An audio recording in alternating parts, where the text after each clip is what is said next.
Madam President and Senators, good afternoon. Yesterday was the first Sunday of Advent, a time to take spiritual inventory and reflection. For believers, it is a time to prepare for the second coming of Jesus Christ. Yet all around us, when December arrives, persons begin to count down to Christmas and to the New Year celebrations. Calendars become cluttered with social events, and lists are generated of gifts needed to be given either to family members, friends, loved ones, or constituents to ensure continued support and loyalty as we move forward. But I want to invite each senator today to give themselves an early Christmas present. During the next 4 weeks of Advent, the next 24 days, I want to invite you to take your time for a spiritual pilgrimage every day. I invite you to recognize the fragility of time, to endeavor to develop into a better follower of Christ, and to invite him to help you to even be a more transformative leader. Matthew 24:44 states, "Therefore, stay awake, for you do not know on what day your Lord is coming." This is a call for followers of Christ to be focused, doing their assignment, because time is fleeting, and no one really knows how much time we each have allocated to us. The end of the year can be a time of mixed emotions. There is the anticipation of all the wonderful things that are to come. But there is also the sadness, because many have transitioned and will not journey with us forward. The call to be ready reminds us to be persons of action, persons who are focused, and persons with right priorities. As you invest daily in spiritual reflection, you will become amazed at how insightful and discerning you will become in moving into your future. John Ron states, "Your life does not get better by chance. It gets better by change." 2 Corinthians 2:15 states, "Therefore, if anyone is in Christ, he," and I add she, "is a new creation. The old has passed. Behold, the new has become."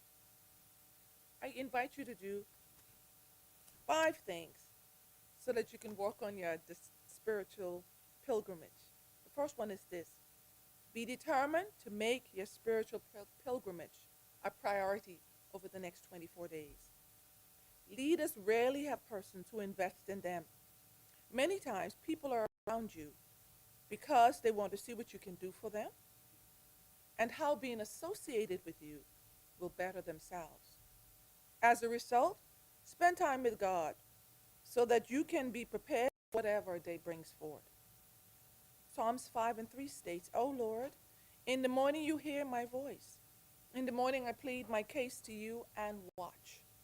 Secondly, take time to pray and listen. It is amazing what wisdom God speaks to you when you are silent. Number 3, know when to divest yourself, people, and activities that will hinder you from being all that God has created you to become. Number 4, learn the power of silence and not always speaking. Powerful people do not need to speak the loudest and the longest. Allow God to reveal to you when to speak and how to speak. Number 5, be committed to invest at least 5 minutes from today until December 24th in spiritual quiet time with God. You are not a fluke, but a person called to serve in this Senate in this season for this nation. So spend time with your Creator, your manufacturer, so that he can help you to become the best version of you. Isaiah 40:31 states this, "But they who wait for the Lord shall renew their strength. They shall mount up with wings like eagles. They shall run and not be weary. They shall walk and not faint." Let's pray. Dear Lord, as we enter Advent, help us to put our eyes upon you. Guide each senator to spend time daily on their spiritual pilgrimage with you. Help them, O Lord, to shadow life's distractions and to hear you speaking clearly to them. May they know the importance of time spent in reflection and meditation with you. May you guide them in all their future events and tasks, and guide their endeavors. As they debate this day, may they always remember that they have been assigned to serve this nation and that many persons are depending upon them. Cover them with your precious blood and protect their families. We pray all these things in Jesus' name. Please join in the prayer for our Lord. Our Father, who art in heaven, hallowed be thy name. Thy kingdom come. Thy will be done on earth as it is in heaven. Give us this day our daily bread. And forgive us our trespasses, as we forgive those who trespass against us. And lead us not into temptation. Deliver us from evil. For thine is the kingdom, the power, and the glory, forever and ever. Amen.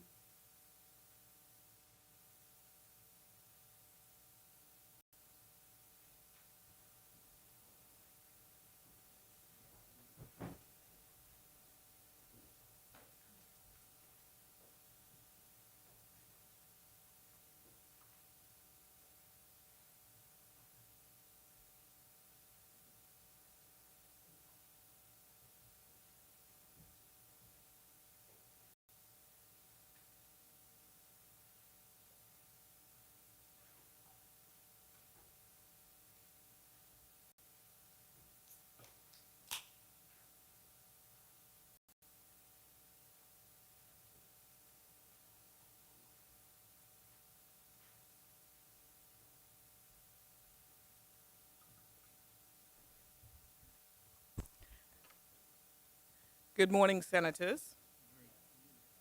Good afternoon, Senators. Thank you. Today is the first day of December 2025, and this is the afternoon session of the Senate. And the first item on the agenda is the adoption of minutes. The chair recognizes Senator Honorable Michael Alcides. Thank you, Madam President. Madam President, I move that the minutes of the session of the Senate held on Monday, the afternoon of the 3rd of November, 2025, be adopted. It has been moved and seconded that the minutes of the Senate session held on Monday, the 3rd of November, be adopted. As many as in favor say aye. Aye. Those opposed say nay. The ayes have it. The minutes stand adopted. Motions for leave of absence, leave to resign. Swearing in of new senators. Communications by the President.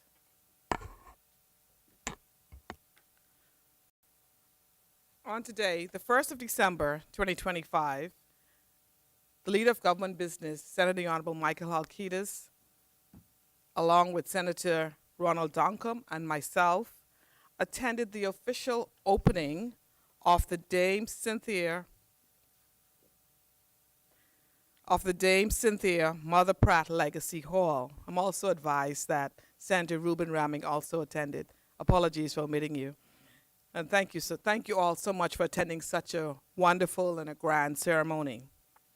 And of course, the chair and fellow senators extends heartfelt congratulations to Dame Cynthia Mother Pratt on the opening of the Legacy Hall located on Ponciana Avenue and 6th Street, The Grove. I would like to encourage all Bahamians under the sound of my voice to visit this remarkable and inspirational Legacy Hall, which chronicles the journey of our iconic 12th Governor General. The Legacy Hall demonstrates her journey from the pit to the palace. And I would be remiss if I did not mention what a personal impact she has had on hundreds of Bahamians. And so it is only fitting that she is honored in this manner. May God continue to bless our Governor General, Dame Cynthia Mother Pratt.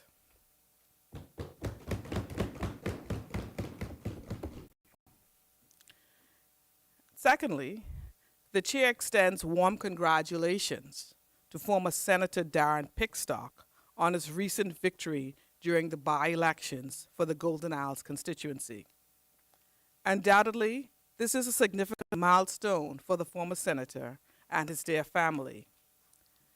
Given MP-elect Darren Pickstock's stellar contribution and appointment in the Senate, his love for country, community, and humanity, proven track record as an attorney of law and chair of BAIC, I am absolutely certain that the newly elected Member of Parliament will provide exemplary representation to all of the constituency of Golden Isles and the wider Commonwealth of the Bahamas, notwithstanding their political affiliation, socioeconomic background, country of origin, or religious belief. Thankfully, the elections are now over, with democratic principles still prevailing. We must continue to press forward, upward, onward, together, in unity, peace, love, and guided by robust democratic principles and the rule of law. May we as a body, especially as we progress through this Advent season, continue to pray for ourselves as parliamentarians and our colleagues, that they will continue to provide service to their constituency, to their constituents, the wider Bahamian people, as we continue to make the Bahamas a better place. May God bless each and every one of you sitting here. May God bless the Commonwealth of the Bahamas. Hereby end the President's communication. Messages from the Governor General. Messages from the House of Assembly. Message from the House of Assembly.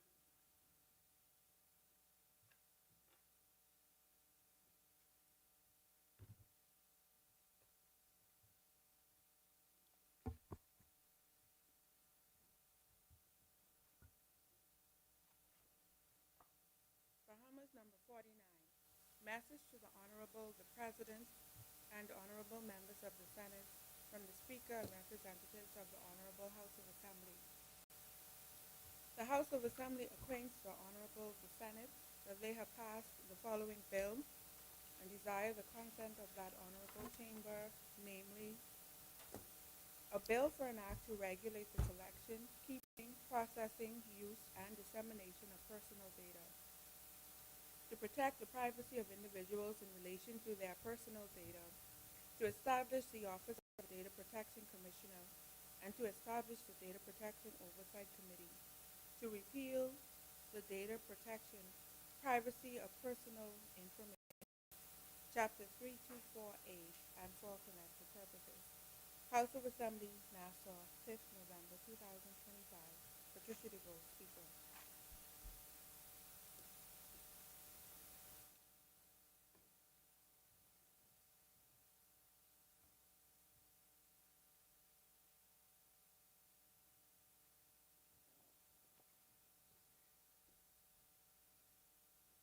Laying of documents by ministers. The chair recognizes Senator Honorable Michael Halkitis. Thank you, Madam President. Madam President, I beg leave to lay on the table of the Senate copies of the following. Disaster. Thank you. The Disaster Risk Management Declaration of Disaster Alert, Central and Southeast Bahamas Order 2025. The Disaster Risk Management Evacuation Southeast Bahamas Order 2025. The Industries Encouragement Approved Manufacturer Antonio Miller Trading as Raw Build Order 2025. And the Industries Encouragement Approved Product Antonio Miller Trading as Raw Build Order 2025. And the Automatic Exchange of Financial Account Information Delegation Order 2025. Order documents be brought up. Order the documents do lie on the table. Further laying of documents.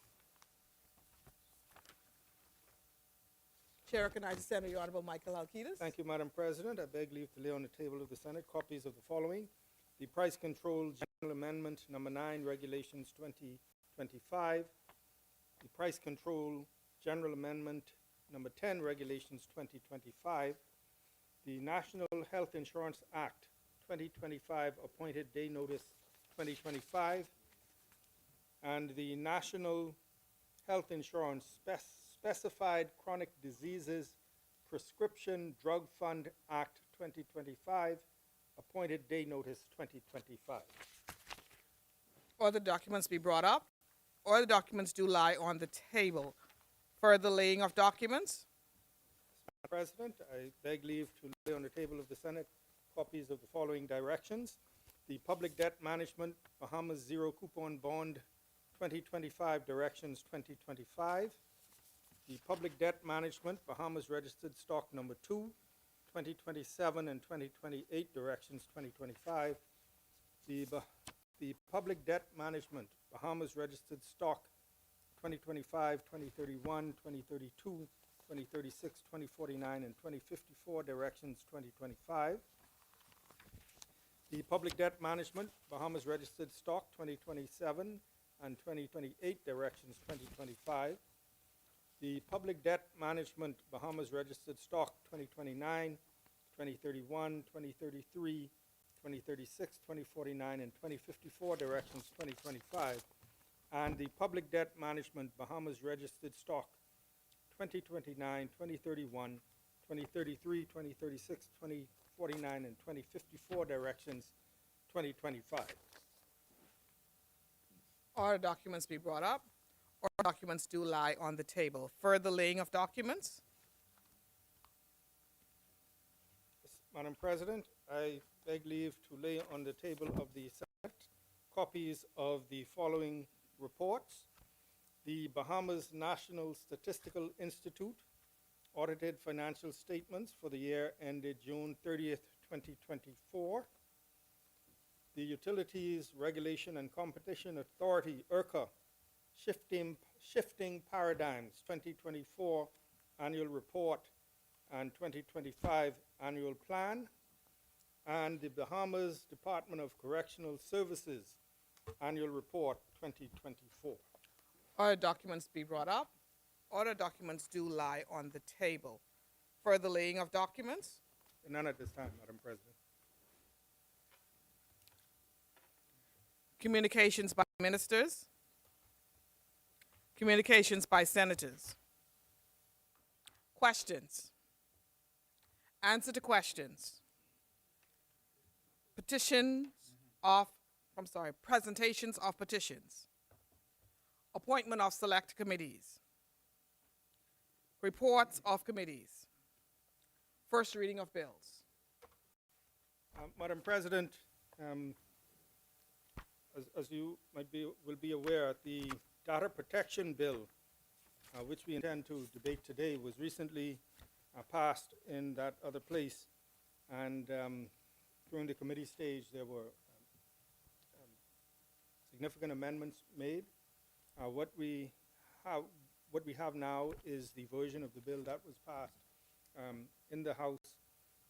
So we are seeking to withdraw the original bill that was laid here and replace it with this bill, which encompasses all of the amendments that were made in the House during that process. And so we're seeking concurrence and consent of the side opposite to withdraw and replace so that we may debate this when we get to second reading.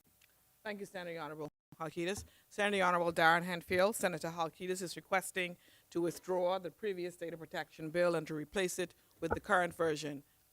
Is there concurrence on this matter? Yes, there is. Thank you, Senator Handfield. Much obliged. Thank you. For the first reading of bills. There are none, Madam President. Thank you. Second reading and committal of bills. The chair recognizes Senator Honorable Ryan Pinder. I'm sorry. Thank you. Wait. Is there? Thank you, Madam President.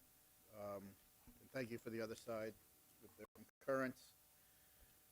Madam President, before I begin my short contribution for the second reading of the Data Protection Bill 2025, as I am the first on the government side to stand to address you substantively, Madam President, I would note that there is somebody missing from the chambers today, somebody who has provided intense advocacy for the agenda of the government, who has pointed out continuously the shortfalls of the opposition, Madam President, especially as part of their debates in this place. I want to recognize, Madam President, and congratulate wholeheartedly, Madam President, on a convincing and decisive win in the Golden Isles by-election. My good friend, my colleague, my professional colleague, the candidate that I supported, Mr. Darren Pickstock, the incoming Member of Parliament for Golden Isles, after a hard-fought by-election campaign. Trust me, I know more than others, Madam President, how intense and quick and an accelerated pace a by-election can be, and certainly I can speak firsthand to know how fulfilling, Madam President, it is when you win that by-election after that sprint to the finish line. So I want to thank all my colleagues for what they did to help my friend Darren Pickstock. Want to all the colleagues around this table who I saw out and about during the campaign. I want to thank and extend a personal sense of gratitude to the former Member of Parliament for that constituency, who came back to his old stomping grounds and to assist in every way he could my good friend, Mr. Michael Halkitis. In fact, I think Mike did almost everything you could ask him to do. I saw videos of him on the grill. I saw, and I understand that the chicken off that grill was the best chicken during the entire campaign. Succulent. Right? Succulent. He knew how to cook for those constituents because he's done it before, Madam President. And so I want to thank Mike and all of our colleagues in this place and out of this place for the hard work and dedication to bring that triumphant victory to the Progressive Liberal Party. So with those short comments on my good friend, I do rise for the second reading of the Data Protection Bill 2025, which will repeal and replace the Data Protection Privacy of Personal Information Act of 2003. That's correct, Madam President. It is more than 20 years old, the current Data Protection Act in which we now function under. This legislation will update the data protection and privacy regime of the Commonwealth of the Bahamas. The existing act, which was broadly based on the OECD guidelines on the protection of privacy and transborder flows of personal data, that was an OECD framework for data protection from 1980, Madam President. So yes, our bill or act is from 2023, but it's based on content from a 1980 report, and that is the primary governing process of personal data, both in the private and the public sectors now in the Commonwealth of the Bahamas. But as we know, in every element in which we live, over the past 2 decades, more than 20 years, significant advancements have occurred. These advancements have occurred in information and communications technology, for example. 20 years ago, we didn't have these phones, we didn't have our iPads, we didn't have looking at your phone and it opening up.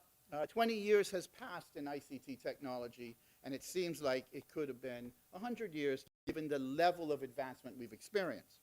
But there's also been the emergence and expansion of new categories of data and new associated risks when it comes to those new categories of data. So we have an obligation, and we deemed it absolutely necessary, Madam President, that this piece of legislation needed to be updated. This bill seeks to align the Bahamas data protection framework with the evolving global norms and best practices, particularly the European Union's General Data Protection Regulation, also known as GDPR in the colloquial reference to it. And the GDPR is widely regarded as the gold standard in data protection. It regulates the collection and the use of personal data by both the public and private sectors all across the European Union, as well as by non-EU entities. You might see when they launched the GDPR and your service providers here may have given you a pop-up saying that they are now abiding by GDPR, because GDPR regulates non-European Union entities who are offering goods and services and monitoring the behavior of people living in the EU. And so it is a wide and broad encompassing piece of legislation and a data protection regime that exists in Europe. The GDPR has served as a guidepost, if I may say, in drafting the bill and its application for the Bahamas. However, we did so cognizant that the Bahamas is not a European country. We don't have the size of a European country. In many cases, we don't have the complexity or even the capacity to manage large regimes that come in place. And so we purposely sculpted the bill to be compliant with the key areas of GDPR, however, in a way that pays attention and recognition to the Bahamas as a small island developing state. And therefore, you will see that parts of the legislation and the regime are in line with some of our regional counterparts who have recently updated their Data Protection Act, such as Jamaica, such as Cayman Islands, such as Bermuda. And everything is aligned to be best practices, taking into consideration who we are as a country and a people. Data protection and the rules around the regime can frequently be complex. They can be highly technical. If you read the bill, there are highly technical references. It's not a short bill. It's a substantial piece of legislation. And it could be a long process to get it right, because when you're speaking about people's data and the integrity of the data and the protection of the data, you want to make sure you get it right.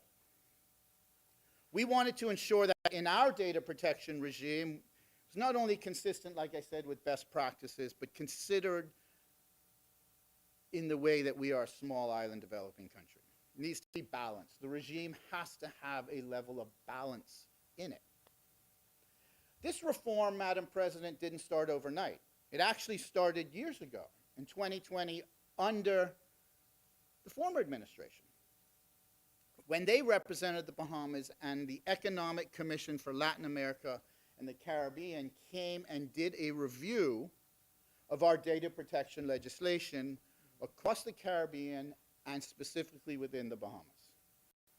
This review examined the extent to which our existing act, again a 2003 piece of legislation that was based upon standards established in 1980, achieved the best practices and achieved the alignment with the GDPR that they deemed necessary for the region. This review resulted in a report highlighting the deficiencies in our regime and making recommendations on how to address them to be more aligned with best practices. That was the beginning of our review as a jurisdiction in 2020 of our data protection framework. Again, as I said, the review began under the prior administration. We also retained expert counsel, both here in the Bahamas. Yes, we have counsel and attorneys in the Bahamas who specialize in this area of law. A few, not very many, but we do have them. As well as counsel, specialty counsel in the United Kingdom, to assist with constructing what our data protection framework would look like and to assist with some recommendations as to drafting. Once we had a draft of the data protection bill and we thought it appropriate, we then released the bill in the public domain for extensive consultation. On August 21st, the Office of the Data Protection Commissioner, announced the launch of a public consultation on the draft data protection bill. What it defined as, and this is what the commissioner defined it as, a landmark piece of legislation designed to modernize and strengthen the Bahamas framework for data protection and privacy. The Data Protection Commissioner, in his release, explained that the draft bill significantly expands the rights of individuals by giving data subjects greater control over their personal information, while also imposing stronger responsibilities on data controllers and processors to ensure there's transparency, that there's accountability, and that there's secure management of personal data. That was the goal. Unlike the existing act, which was narrowly framed and difficult to adapt to technological changes, the new bill has been carefully structured to anticipate emerging industries and innovations. And these include financial technology, otherwise known as fintech, digital assets, e-commerce, biometrics, artificial intelligence, cloud computing, and other areas that rely heavily on the responsible use of a person's data. In all of those areas, it's natural to use your data protection. In fact, when I sign onto my computer, I do it with my fingerprint. Right? Over the next 60 days after releasing the bill into the public domain and after the Data Protection Commissioner put forward the press release and invited people to respond, so over 60 days, we had several comments to the bill from a variety of different constituent entities, all types of entities throughout the country. We had robust input. We took all the comments into account, Madam President, and even delayed the final debate in that other place, in the House of Assembly, delayed the final debate of the bill to consider amendments that the public would have submitted after the consultation period and after it was tabled and even in the first debate of the bill. So we held the bill in committee for a period of time because after the debate we were still receiving public input. Even though it was long past the deadline for input, we thought it appropriate to consider everybody's input. Even though we delayed the debate in that other place, and we facilitated the opposition with the amendment that we were considering way ahead of time, we didn't receive a single comment letter on the bill from the opposition. Not a single comment letter. So we assumed that everything was as we say, copacetic with the bill on the other side. You know? You know? What we have here today, Madam President, what we have here today is a comprehensive bill that brings the Bahamas data protection regime into international best practices, taking into consideration how quickly technology is evolving, all while recognizing, Madam President, that the regime must be fit for purpose for a small island developing state. Madam President, one area, an important component of this new regime that I want to mention, because it's in the press and people are talking about it, and we have done activities in this place because of it, or to advance it, is the inclusion of biometric data as protected data under the bill.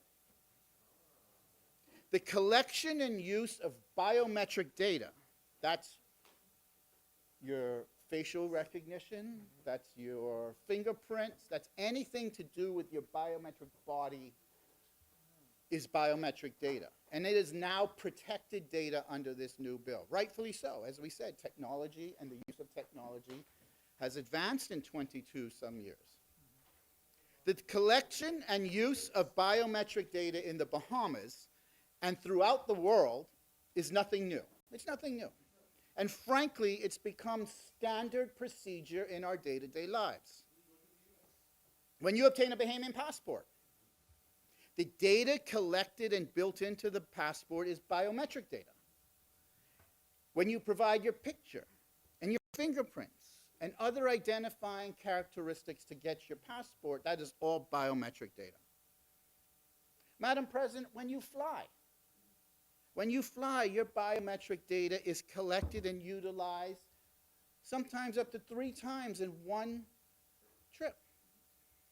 You have your picture taken and sometimes your fingerprints taken and verified by U.S. immigration when you leave the country.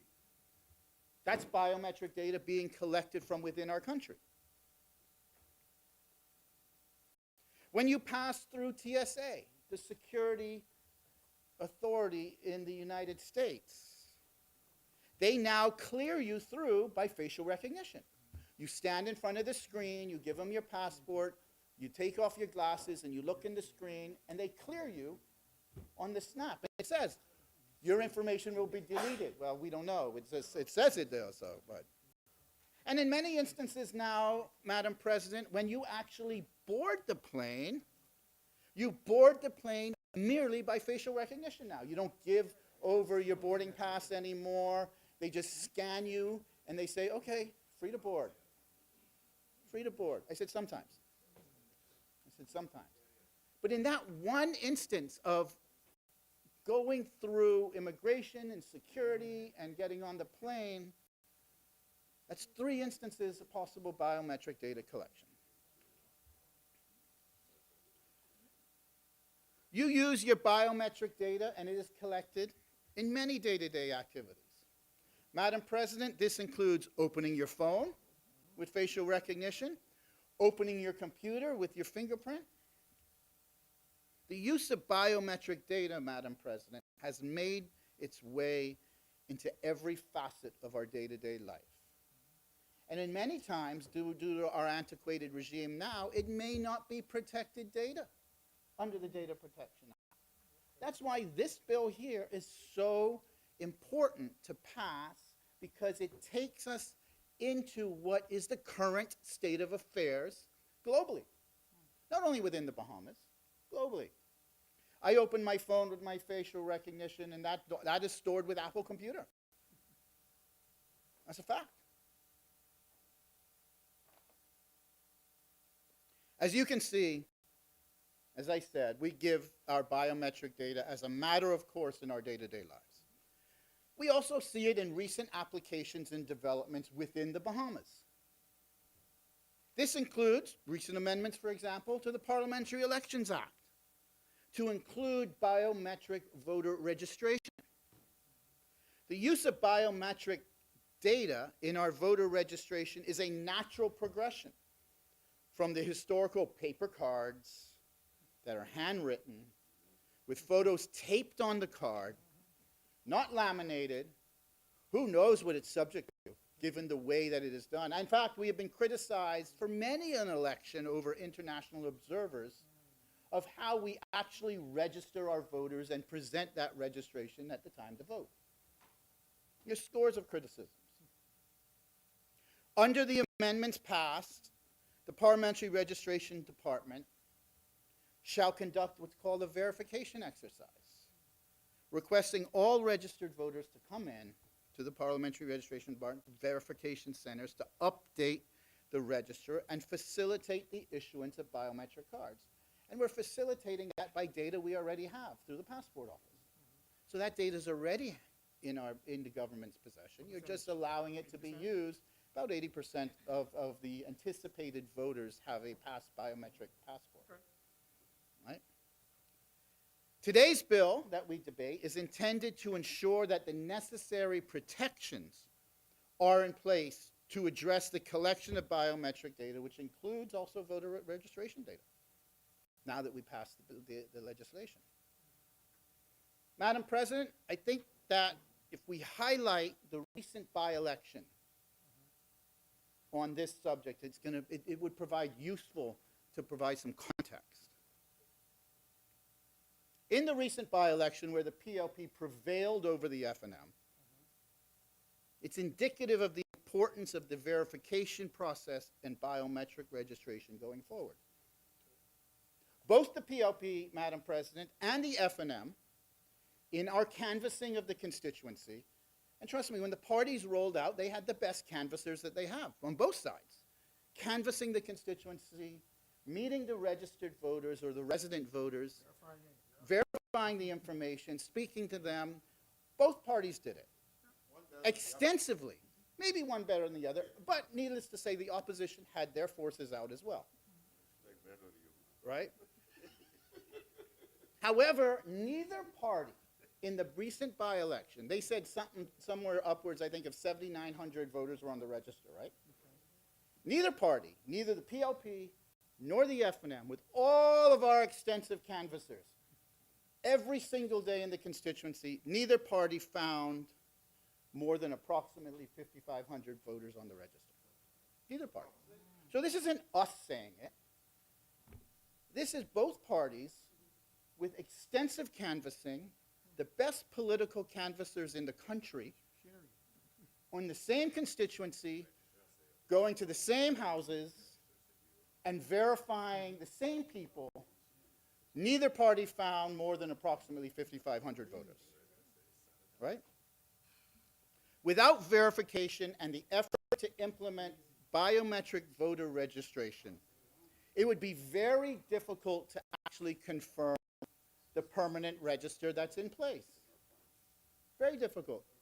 You use the Golden Isles by-election as a sample, and that's a significant sample because it's probably the largest constituency in the country by persons. Right? And you had everybody there. So it's a statistical sample that we can accept is probably the case nationwide. That's my belief. Right? And so why was this the case, that there were some 2,500 voters on the register that couldn't be found by either party? Why is that the case? Well, this is because over the last 9 years, since the permanent register was put in place, remember, the former administration put in a permanent register, meaning you don't have to go and register every election. You're permanently on the register, right? There was no active voter transfer initiatives really underway in 9 years. Now, why is that? Well, we had COVID, for example. Nobody is transferring on the voter registration during the 2 years of COVID, right? Just naturally. You're home, you're under curfew, you're under this, you're under that. You're just not focused on transferring your voter registration to any new place, right? Secondly, the former administration, the FNM administration, effectively held a snap election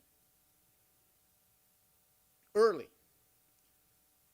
So the voter scrutineer exercises, which are normal for a parliamentary registration department before a general election, were never done.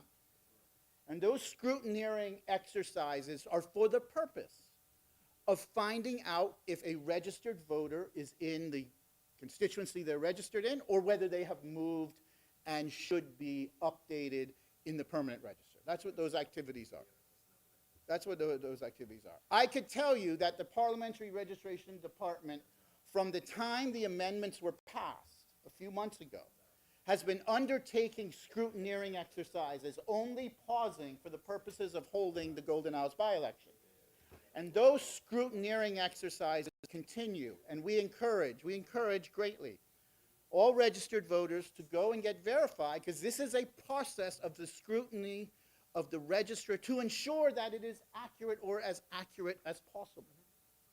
So we are encouraging, and I think the other side would equally do so, because it's in the interest of having fair elections that we ask our voters to go in, our registered voters, and verify, so they can verify where they live and where they should be on the register. But these are the reasons why, one, you may have had inaccuracies in the register, and two, why the amendments that we did to the Parliamentary Elections Act are so important, especially in the context of the biometric registration. Because going forward with the biometric registration, updating the register will be much simpler. Much simpler. In fact, imagine when you move and you have to hook up your BPL to your new residence, that because the biometric data is in the database of the government and you've signed some consent form, that you can automatically be updated on the voter register. If you make the representations, you have moved and this is now your new primary residence, all of that, because of this biometric data and the verification process, can be integrated at some point in time,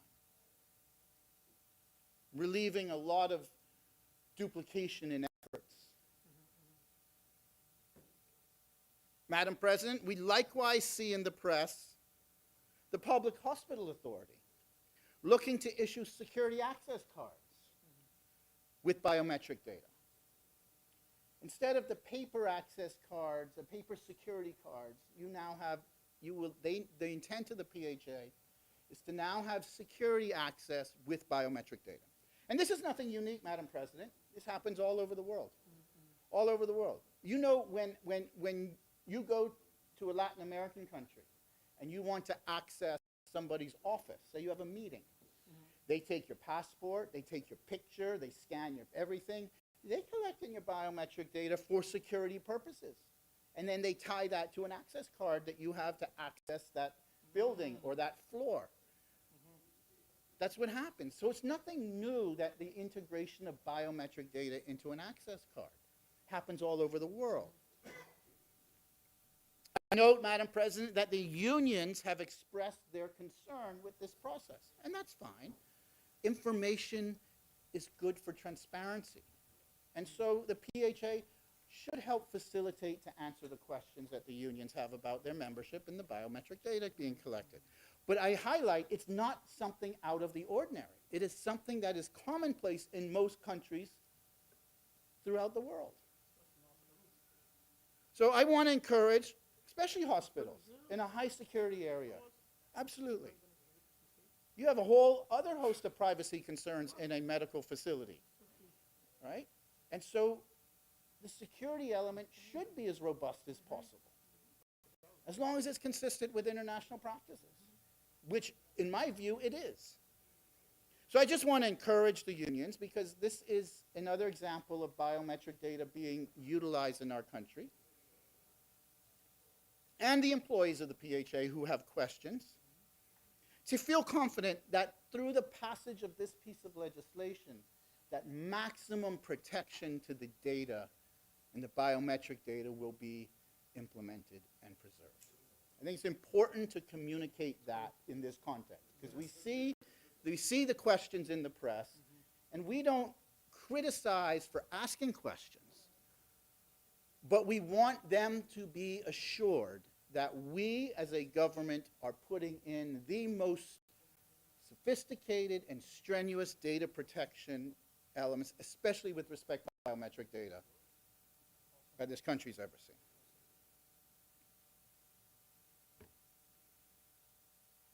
Maximum protections will be implemented. So, Madam President, as I conclude, and I said I wouldn't take too long, I want to emphasize that the bill is intended to serve as the backbone of all technology-related legislation, data, and it's a critical component of our digital economy as that develops. The regulation of virtually any industry that involves the collection of data, including, as I said, fintech and e-commerce, cybersecurity, e-government services, biometrics, it's anchored in strong data protection principles that this bill espouses. Such a framework ensures that the data controllers and processors collect, use, store, retain, and disclose data responsibly. Without this framework, legislative gaps will be there, leading to uneven enforcement, leading to lapses in public trust, which we cannot afford, Madam President, and particularly where sensitive personal data is involved. The bill seeks to strengthen public confidence, both locally and internationally, in the protection of personal data, enhances transparency, accountability, and expands the rights, obligations, and protections of data subjects or the customers. The bill has been drafted to allow the legislation to better adapt to new technologies, many of which are more appropriately addressed, rightfully so, in regulations or code of conduct, and we're working on those actively. But I also want to note for those in the public domain that yes, it's a large piece of legislation and there's a lot in here. And there will be regulations and guidance to follow. But I want the public to understand and to realize that the Data Protection Commissioner has made the decision that he will bring the bill, then the act, into force in stages to ensure that it is an orderly transition, to ensure that the public and those who collect data understand their obligations and have the time to adjust to meet the standards. I think that's a very important point. We will work with the community, with the data controllers, with the data subjects to ensure that this is rolled out appropriately with balance. So, Madam President, it's an important piece of legislation, something that we've been working on for years. You could see that a lot of time and effort has been put into this. We are confident that this reflects international best practices with a balance necessary for the size of our country and our economy. As technology advances, we are confident that gives us the basis where consumers can feel protected, especially with sensitive data like biometric data. With that, Madam President, I move for the second reading of the Data Protection Bill 2025.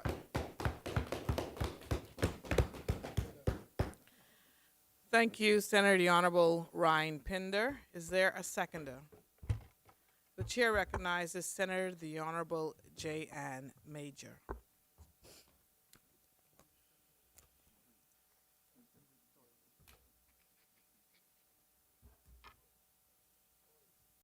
Madam President, today I rise to give my support to the Data Protection Bill of 2025, a bill that is not merely a modernization exercise, but rather a structural re-engineering of how we as a country treat the personal and sensitive information of Bahamians in this growing digital age.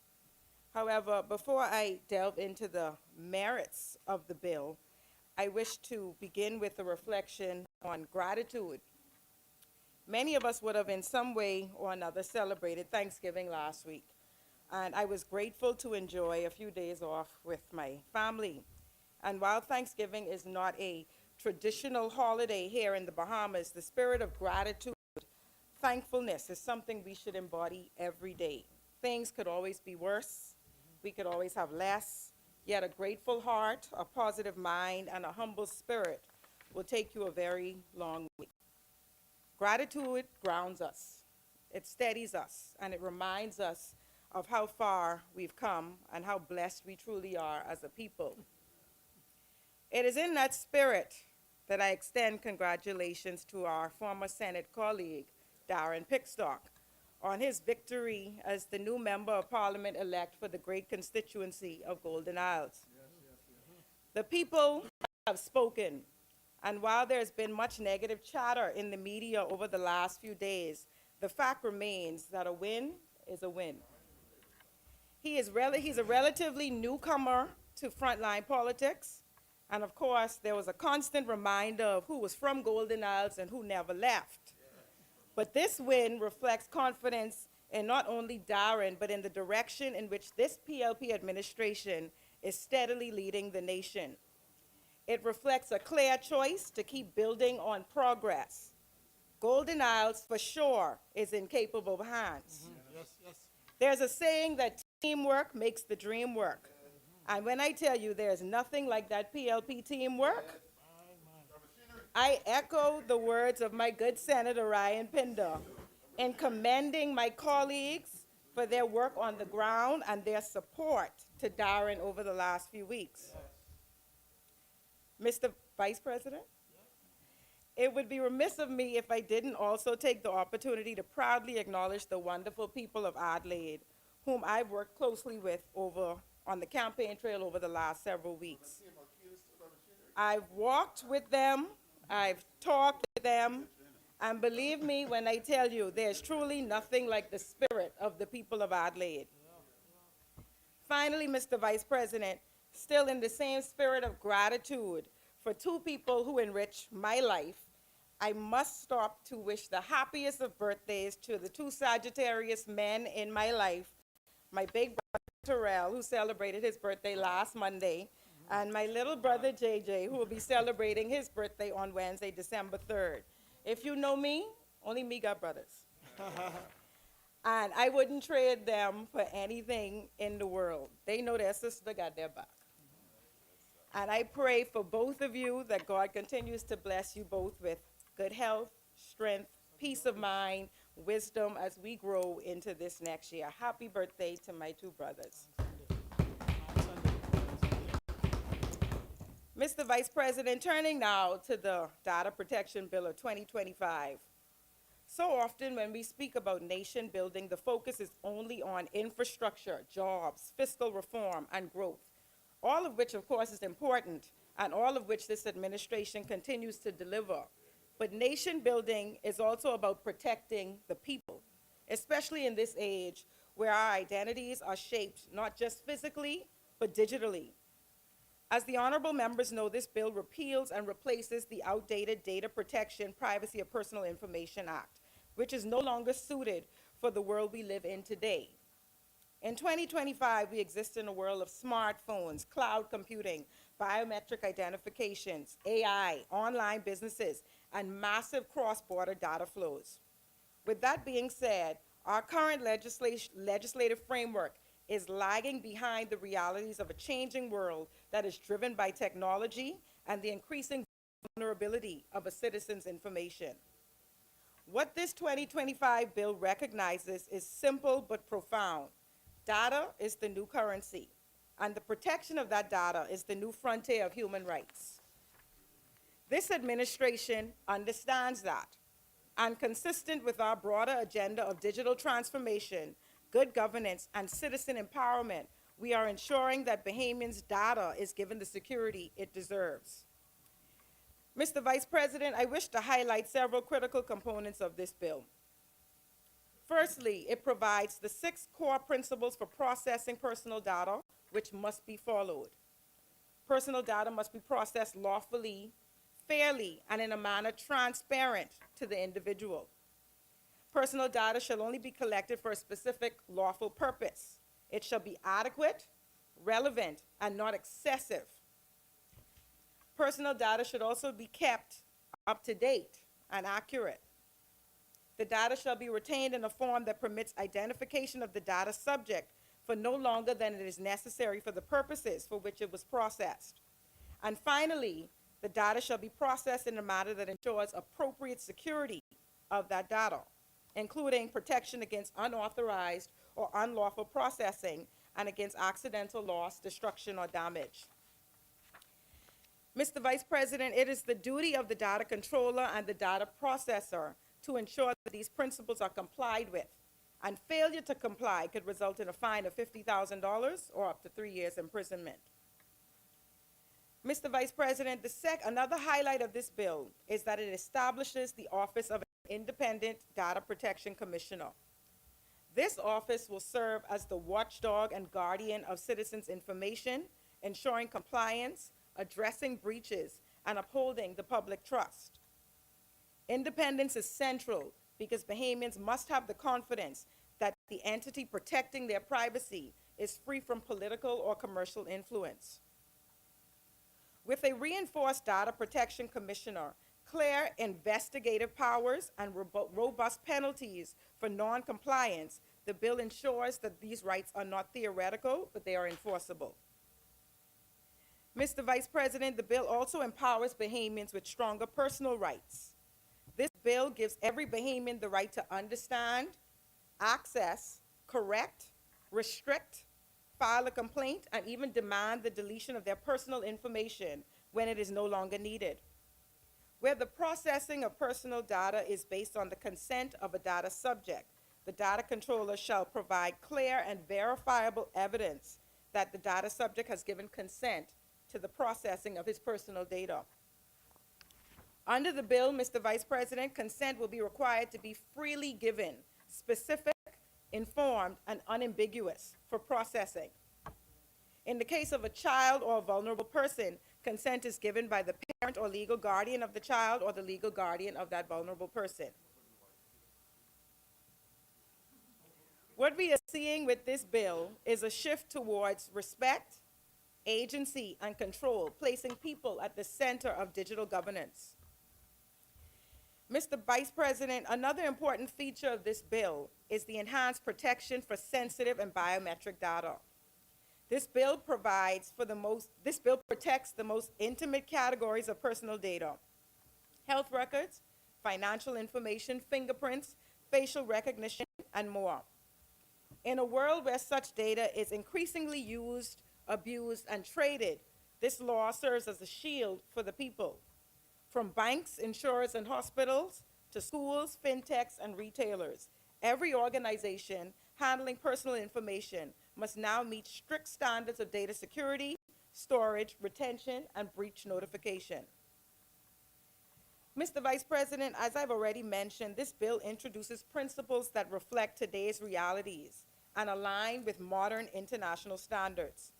Whether it is general data protection regulation we've seen in Europe, or the frameworks emerging across CARICOM, small island nations like the Bahamas cannot afford to be digitally uncompetitive. This bill positions the Bahamas as a trusted jurisdiction for digital investment, fintech development, and global businesses, while ensuring that Bahamians' rights are protected right here at home. Mr. Vice President, this bill also provides for increased accountability for businesses and government. Every individual or entity handling personal data must register with the Office of the Data Protection Commissioner. They must declare what data they process, why, and how, and they should also comply with modern governance and security practices. The Commissioner will maintain an accurate and current register of data controllers and data processors at all times, and those registers will be available to the public for inspection. Entities must also notify the Commissioner, and where appropriate, the affected individuals, when any personal data is compromised. This helps to prevent secrecy, protects consumers, and encourages stronger cybersecurity practices.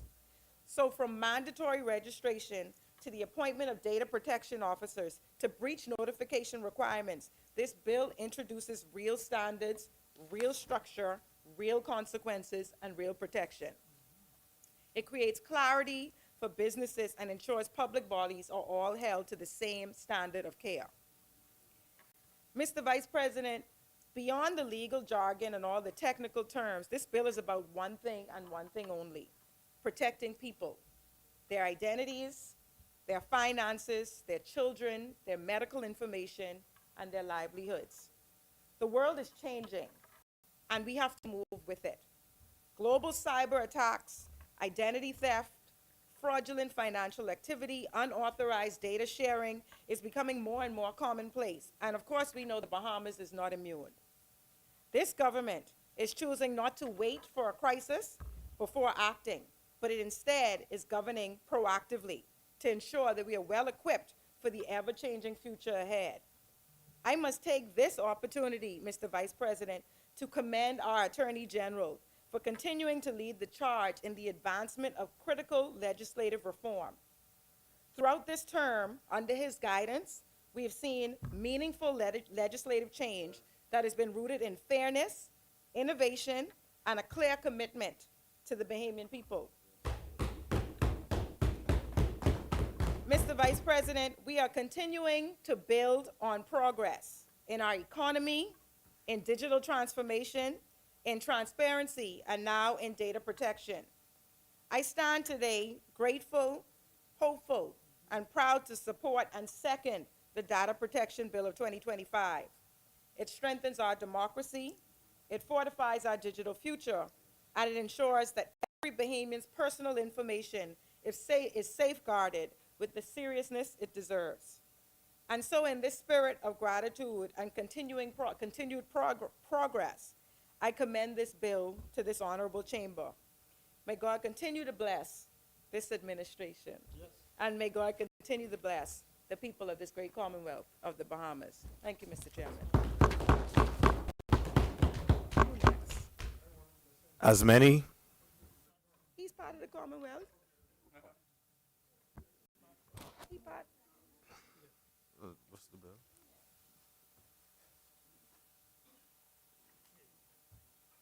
Oh. What? Okay. It has been moved and seconded that the following bill be read a second time and committed. A bill, it has been moved and seconded that the following bill be read a second time. A bill for an act to regulate the collection, keeping, processing, use, and dissemination of personal data to protect the privacy of individuals in relation to their personal data, to establish the office of the Data Protection Commissioner, and to establish the Data Protection Oversight Committee, to repeal the Data Protection Privacy of Personal Information Act, Chapter 324A, and for connected purposes. As many? Mr. Vice President, would at this point just like to move that for formality, that the business of the Senate to sit beyond the 1 p.m. hour. Is there a second? It has been moved and seconded that the business of this Senate continue beyond the 1 p.m. hour. As many are in favor say aye. Those who say nay. The motion passes. The Senate shall continue. As many? The chair recognizes Senator the Honorable Maxine Seymour. Thank you, Mr. Vice President. Mr. Vice President, we gather here in the Senate on the first day of December, which is also recognized around the world as World AIDS Day. And Mr. Vice President, I would like to speak to that very briefly because in July past, Dr. Nakia Forbes, the director of the National HIV/AIDS and Infectious Diseases Program, reported that at the end of 2024, there were 156 new HIV infections and nearly 4,000 Bahamians living with HIV. And most of these new cases, as Dr. Forbes reported, were among people in their 30s and 40s, but young people aged 15 to 24 made up 14% of new infections. Mr. Vice President, Dr. Forbes warned that after years of decline, we are now seeing a steady increase in HIV infections. And so this matters because we're talking about, when you talk about 4,000 people in the Bahamas living with HIV and 156 new infections last year, we're talking about our neighbors, we're talking about our colleagues at work, we're talking about our family members. And stigma still keeps too many people from getting tested, Mr. Vice President, because just like mental health, HIV is one of those things where in a small society, people are concerned about their dignity. And so, of course, in order to prevent it, we need to do regular screening. Persons need to use, protection when they're having sexual relations. And we need to have honest conversations. And so I really want to encourage persons, especially when you see infections rising among our young people, Mr. Vice President, it really threatens the future of our nation. So it's important for people to be aware and for all of us to know that HIV is not like the flu. We allow people around us sometimes and they cough around us and things like that. And we don't even squirm as much as if we know someone is HIV positive. So just remember, to destigmatize HIV because you cannot catch it in that way. You can catch it, but not if you just, entertain them in a casual manner. And so let's be more inclusive. Mr. Vice President, we also stand in the midst of 16 days of activism against gender-based violence. And so today I'm wearing my orange ribbon, and I want to thank the fellow senators, the two good senators from Freeport, Grand Bahama, who have theirs on as well. And it's a symbol of solidarity. And I want to commend Zonta for leading the charge locally to build awareness and advocacy. But of course, Mr. Vice President, awareness is not enough. We need our men. We need our men. Let me repeat it. We need our men. I think a popular Bahamian artist sings, no matter how independent you are, we all need a man. Now, some people might disagree with that. I just want to state very clearly that we need our brothers, we need our fathers, we need our sons to stand with us, as allies, to reject violence, and to model positive masculinity, Mr. Vice President. And it's just a busy time altogether. So last week was National Women's Week, and we took time out to honor the Bahamian women who have carried this country forward. And that's from the suffragettes who fought for the right to vote, to the mothers, teachers, nurses, the hoteliers, entrepreneurs who hold our communities together every day. And they're the backbone of this nation. And I really want to pause to commend Sharmi Farrington and the team of the Department of Gender and Family Affairs of the Ministry of Social Services for a great job putting on those events to bring awareness. On Friday past, there was a forum held on sexual harassment in the workplace.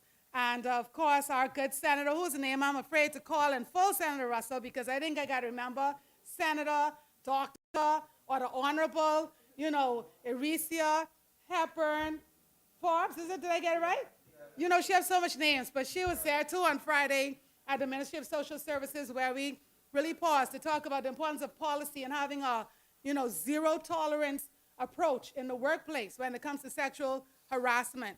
And so we know that in our culture, we're very friendly. And so we have to be very aware and speak up when we see it around us. That coworker who decides he wants to hug someone and hold her a little bit too close for a little bit too long. And even our comments, the way we use pet names, or we talk to people about how they look and how they appear, and so much else that goes on. Mr. Barrington, Brennan, and others presented at that forum, and we really learned a lot. And we have to be aware of what we do. We like to touch each other. Sometimes people come up behind you on your computer, they bend over, they looking at the screen. We have to be more aware of what some people face, and we have to call it out when we see it.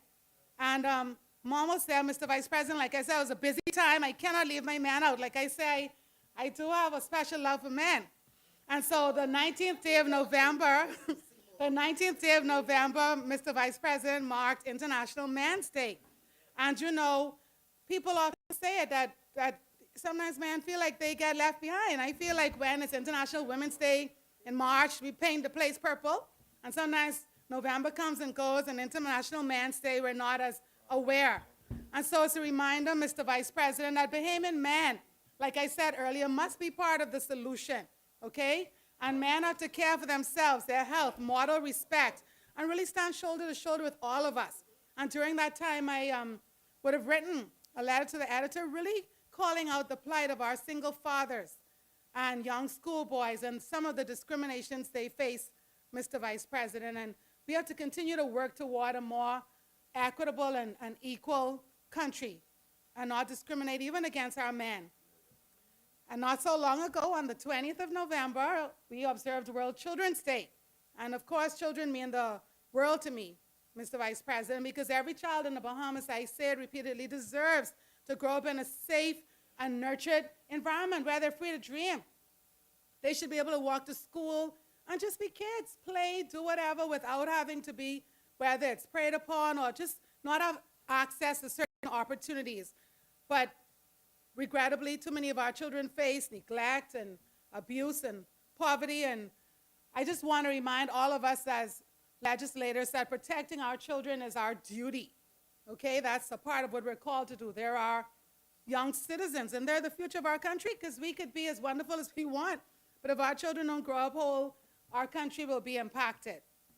And so, Mr. Vice President, finally, on the 3rd of December, in just 2 days, the world will pause to commemorate the International Day of Persons with Disabilities. And so, again, inclusion is very important. It has to be more than just words. We have to take tangible steps to help persons with disabilities in our community have access to greater opportunities, avoid discrimination, whether it's in the hiring process or elsewhere. And we have to make sure that we have ramps, whether it's in our schools, at our workplaces, and welcome diverse abilities, Mr. Vice President, because in our society, they don't want handouts. They just want to be able to participate fully with dignity. Mr. Vice President, this is important. This is very, very important. And so I want to remind all of us, okay, not to park in a disabled spot. If you are not a person with disabilities or you don't have a label, don't block the ramp. Sometimes we pull up to buildings and we don't even notice the ramp. We just pull on the side. And the other day, I noticed someone in a wheelchair having to wait until a particular courier service driver decided to come out of the building 5 minutes later and leave because he was blocking the ramp and she couldn't get in, okay? So, Mr. Vice President, we have to be more aware because accessibility is a matter of respect. And again, it's a basic entitlement to persons with disabilities living among us in our Commonwealth. And so, Mr. Vice President, while that's a whole laundry list of observances and, you know, I'm happy that the UN and other organizations hold us accountable at least once a year, but together these are not just about ticking a box, but they are reminders, Mr. Vice President, that health, safety, and most important, inclusion are the foundation of national progress. We can only go forward together. We talk about going forward, upward, and onward, and we cannot leave anyone behind. We have to mean that in tangible ways, whether that's our children, our men, our women, our persons with disabilities, persons who are HIV infected, those who are affected with HIV. We cannot leave anyone behind. So we have to act, Mr. Vice President, okay? Not tomorrow, but today. We have to take real steps today to build a Bahamas where every person, from the newborn baby, whether they went home with their parents or they had to stay a couple of days and hang out in the queue, okay? So from the newborn to the elderly person, the most elderly person in our country, from the able-bodied to the differently abled, we have to make sure that they can live with dignity and hope and that they have equal access to opportunities. So thank you, Mr. Vice President, for allowing me to bring awareness to some of those vulnerable groupings. Mr. Vice President, today we are here debating the Data Protection Bill 2025, and I just want to speak very briefly about data in general because I think we take so much for granted when it comes to data, and we've raised some of it earlier. But we live in a world where data these days, it's as valuable as money. And every time we visit, wherever we go, whether it's a bank or a hospital, or even if we order food, or like the AG said, when we unlock our phones, we are giving over pieces of ourselves. We cannot just see it as data. This is a part of us. This is all we have. This is who we are. Whether it's our, you know, fingerprint, whether it's our facial recognition, whether it's our, you know, date of birth, it's all a part of us and who we are. And so data protection is important. It's not just about technology or advancing technology, but again, it's about trust, it's about dignity, it's about the safety of our citizens and residents in this country, you know, and that's all of them, as I said. And Mr. Vice President, whether we're opening up a bank account or filling out a loan application or even making a credit card transaction, okay, every single day we are exchanging our data with others, hoping that they are securing it or keeping it safe. And so for the protections that this bill provides, I am indeed happy, but of course, everything is a starting point, and there will always be ways to improve and improve over time. But Mr. Vice President, I'll tell you, I have a list of pet peeves, but I won't go through them today. But I'll tell you one of them in the past was the requirement of so many retailers for persons to sign your credit card receipt, even when the bank itself doesn't require that. And so you pin it, the bottom of the receipt often says, no signature required, or pin received, etc. And they still say, oh, you have to sign or whatever. Why should I give you? I don't even know you.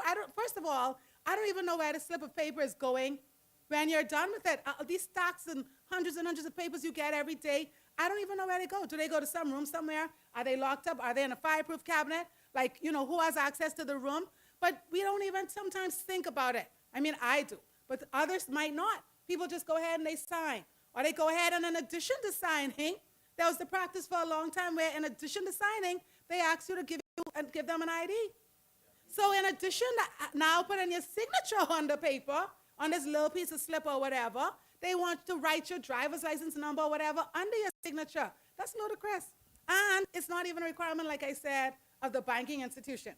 I remember some years ago when I was working at a local bank, over 10 years ago, when a regional executive came to town and encountered a similar practice and, was shocked because this is somebody who travels around the world regularly, and they were like, what in the world is going on? And that's data. That's data that needs to be protected. And so we have to think of it. We have to be more aware of it, right? Because this could expose us. The reality is that there are people who are so crafty and skilled and, unscrupulous that even a minimal amount of data, they can manage to take that data and harm you in ways you couldn't imagine. So imagine already providing for them your signature, your driver's license, your this, your that. You have to be very aware of these things. In fact, in general, while we may be talking about financial services institutions and hospitals, I really want to help us to understand how many times and places that data is just collected thoughtlessly, Mr. Vice President. I mean thoughtlessly. I'll tell you, whenever I present sometimes for an appointment, whether it's a dentist appointment or a doctor appointment, they want you to fill out a form, add your name to the list, say if you have an appointment, say if you, regular, if you come here, they want you to put everything, what time your appointment was. They want you to put everything on the form, Mr. Vice President. So I'm there, and they want me to sign this form, and then as I write my name or I write whatever, I could be like, oh, Jayanna's go here too. She was here at 10 o'clock. She had an appointment today. You're looking up and you be like, oh, Tyrell, I see Tyrell is here. Why is it that we are exposing people and leaving data lying around and we think nothing of it? Okay, we think nothing of it. But we don't understand the exposure that we could have persons, the risk that we increase for persons. And it is important, as outlined, for hospitals, clinics, and all medical facilities, pharmacies, everyone to really and truly protect our data because we are in a very small society. We talked about it earlier as it's World AIDS Day. Once that information is out there, I'll tell you, some people absolutely cannot resist telling a good story. That's just the way it is, okay? I actually think that gossiping along with sweethearting are national pastimes in our country. And so I tell you, if somebody has some good news, they're going to share it. And so the point of the matter is that when we go and we access medical services and we get test results, we have a certain prescription, we make social services applications, okay? We don't realize that one little leak, we don't know who knows, so one little leak can cause stigma, it can cause discrimination, it can even put people in danger, Madam President. And so we have to be very cautious and aware, when you walk in a place for whatever test you want to get, and the results might be exactly what you feared they were based on the symptoms you were experiencing. Is it fair for you, before you leave there, to have everyone know? Madam President, regrettably, we live in a small society, whether we want to accept it or not, and not everyone is as professional as they should be. And so data protection is critical. It's critical, as this bill has it, to have, penalties for breach of conduct so people think twice before they act. It's happened to me, Madam President. I remember going to a doctor's office when I was having my first child. And before I even left there with my mom, all of my family in Exuma could tell me that I went to OBGYN and what was going on. I didn't even have a chance to tell them. Okay? And that's just the fact. I saw someone at the desk who was from Exuma too. They hailed and all of that. But I guess when I went into the back, she went and made a contact. And that's just the reality of the society we live in. And so it's important for people to be able to understand the importance of data protection and to understand that when you work in a certain area, even for companies to put extra, protections in place, because there are people who try to break in the systems, who steal data, who do things with data. So we have to be more aware, Madam President. That is what I'm speaking to today. Really being more aware of data, because we don't think twice, Madam President. I'll tell you, I try to explain to certain restaurants, right? Not that I got very far. I remember a popular takeout restaurant, they insist that you give your order by your phone number. okay? And nobody is thinking that, okay, I'm giving this order in by my phone number, and when this, gentleman behind me, Randy is behind me on the line, and then, later on or tomorrow or next week, I already forgot I got my crack hunk, and they call in, and who knows what they might call to say. They might say, hey, calling about your order, calling from the restaurant. At the end of the day, I could be exposed to. In fact, that number could take it to go and find where somebody's address is, where they live. But we take data for granted in our society. We order our food with it. We order our pizza with it. And when you come, everyone, the place crowded, the line behind you long, but they want to know what your number is in order to pull up your order. I try to explain to people, if you already have someone's number in the system, you could ask for the last 3 digits when they present for the order. But, oh, no, that's not enough. You wouldn't get that food. If you don't give the 7 digits, ain't nothing happening. But they don't understand that you stand up now and people behind you and around you can hear. And when they store that data in their systems, the point is, where does it go, Madam President? Even as individual computer users, we know there's a cost to virus protection and to putting up firewalls, et cetera. And some companies may go to great lengths and great extremes to protect their clients and their data. But other companies, they might just have their regular little computer, and I don't even know if they have any real protection on it. But I hope that as this bill is passed, people understand that when you are collecting people's data, when you're storing people's data, it's important for you to be responsible with it and about it, because you can expose them in ways that are unimaginable. Because, Madam President, I'll tell you, even in talking here today, in our society, we take so much for granted. And I like in some ways that we don't stress too much. We're a little laid back at times, and we don't let things get to us. But I believe that if as a people we could be more proactive, Madam President, proactive in everything we do. I know that years ago, people would always be on me because every function I'm to, every event I'm to, if children are around, I'm hypersensitive, I'm watching, I'm looking out for them, etc. People always used to say, oh, you extra, you extra. But then came Marco Archer. We just in a society where sometimes we just say, relax, don't worry about that. Just give them your number, get your food. Don't worry about that, man. Just go do the test, whatever, because we can be sometimes a little bit too relaxed, Madam President. And so I'm happy on occasions like this that call us to remember the importance of being proactive, of really being aware of people and their data. And like I said, our data is a piece of ourselves. So, Madam President, whether that's your student records, whether that's payroll files, at workplaces where people might be mad because they find out that, in fact, must be put this out there now because I'm being paid $12,000 per annum in the Senate. I don't know if any ordinary senators are being paid more because who knows? We might not know. And so the point of the matter is, Madam President, even when it comes to salary files, okay, well, that's per annum. So even when it comes to salary files, sometimes people can hit you outside the Senate. So, Madam President, there's so many things where data is just leaked and shared, and we don't really realize how important it is. Whether it's our CCTV footage, that's in law, so they could figure that out. Hit you up after Senate for a couple dollars, but I want them to know we below minimum wage for the public service.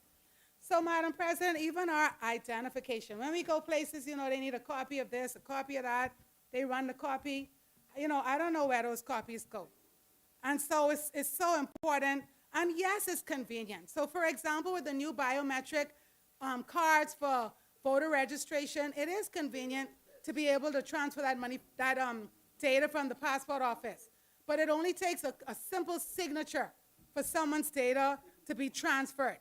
And, Madam President, we just have to be aware that, again, we're talking about our citizens, and we need to be sure that we protect them. Because, Madam President, not just data that's stored electronically, but sometimes people casually leave information on desks without thought. They either step away from their desk or they're entertaining somebody, they're in a meeting, and they have the information right face up. Of course, having worked at a global bank, you really come into the practice where if you stand up from your desk just to stretch, you lock your computer or you turn stuff upside down. But a lot of people aren't thinking like that. We don't really think data. We don't really think anything of it. We just, rest it down, throw it around, and we don't really think about it, Madam President. But it is important to protect data on every level. And when it comes to biometrics, it's very convenient. I have to say on so many levels, it's convenient. But we have to be aware.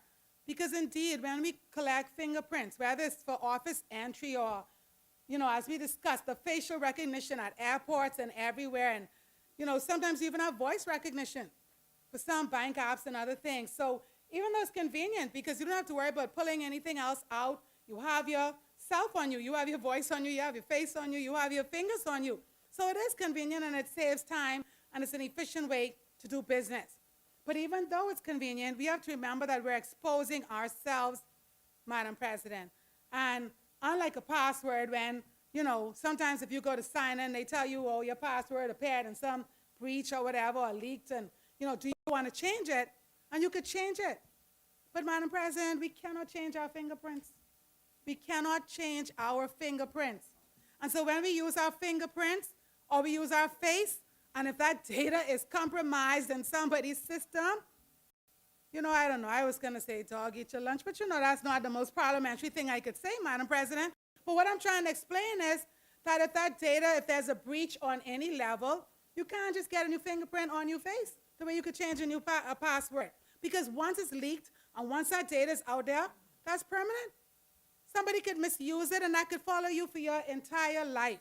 So we have to be aware, and that's why it's so important to provide protection, because every citizen has the right to privacy.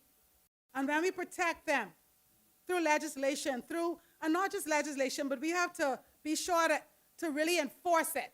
Because passing bills is one thing, Madam President. We could pass bills all day and all night. We could stay here and pass bills, but they have to be enforced.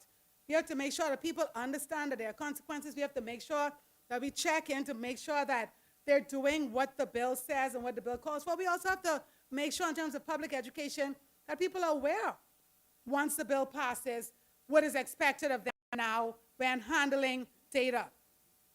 So, Madam President, for citizens, when, the government, and that's inclusive of the opposition, does anything to really help protect them, to protect their privacy, okay, to protect them from harassment, from exploitation, that's something they're entitled to. And as far as businesses are concerned, okay, trust builds loyalty. And so when you have strong data practices, it attracts customers and it attracts investors.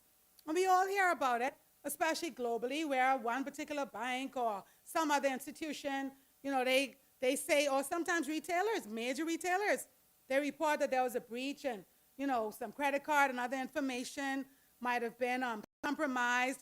And so you have to be more aware and on the lookout and wonder whether or not you're impacted. And where there's, social services or hospitals, and I speak of social services because, Madam President, not everybody who's online at social services, sometimes people think that they're people who don't want to work, or I don't know what they think of social services clients. But, Madam President, in a heartbeat, any of us can find ourselves in a place that we don't want to be in. The pandemic taught us that. And so sometimes you could be a hardworking person, but just you could have ended up being laid off, or anything could happen that calls for you to have to get some help and support. So even when you fill out a form in that instance, we have to protect that information. Not everyone should know that I'm in hard and I need my children on the lunch program. First of all, there's nothing wrong with it, being on the lunch program. So we have to destigmatize that. But in fact, even if I have to apply and have them on the program, that shouldn't be something that, goes viral.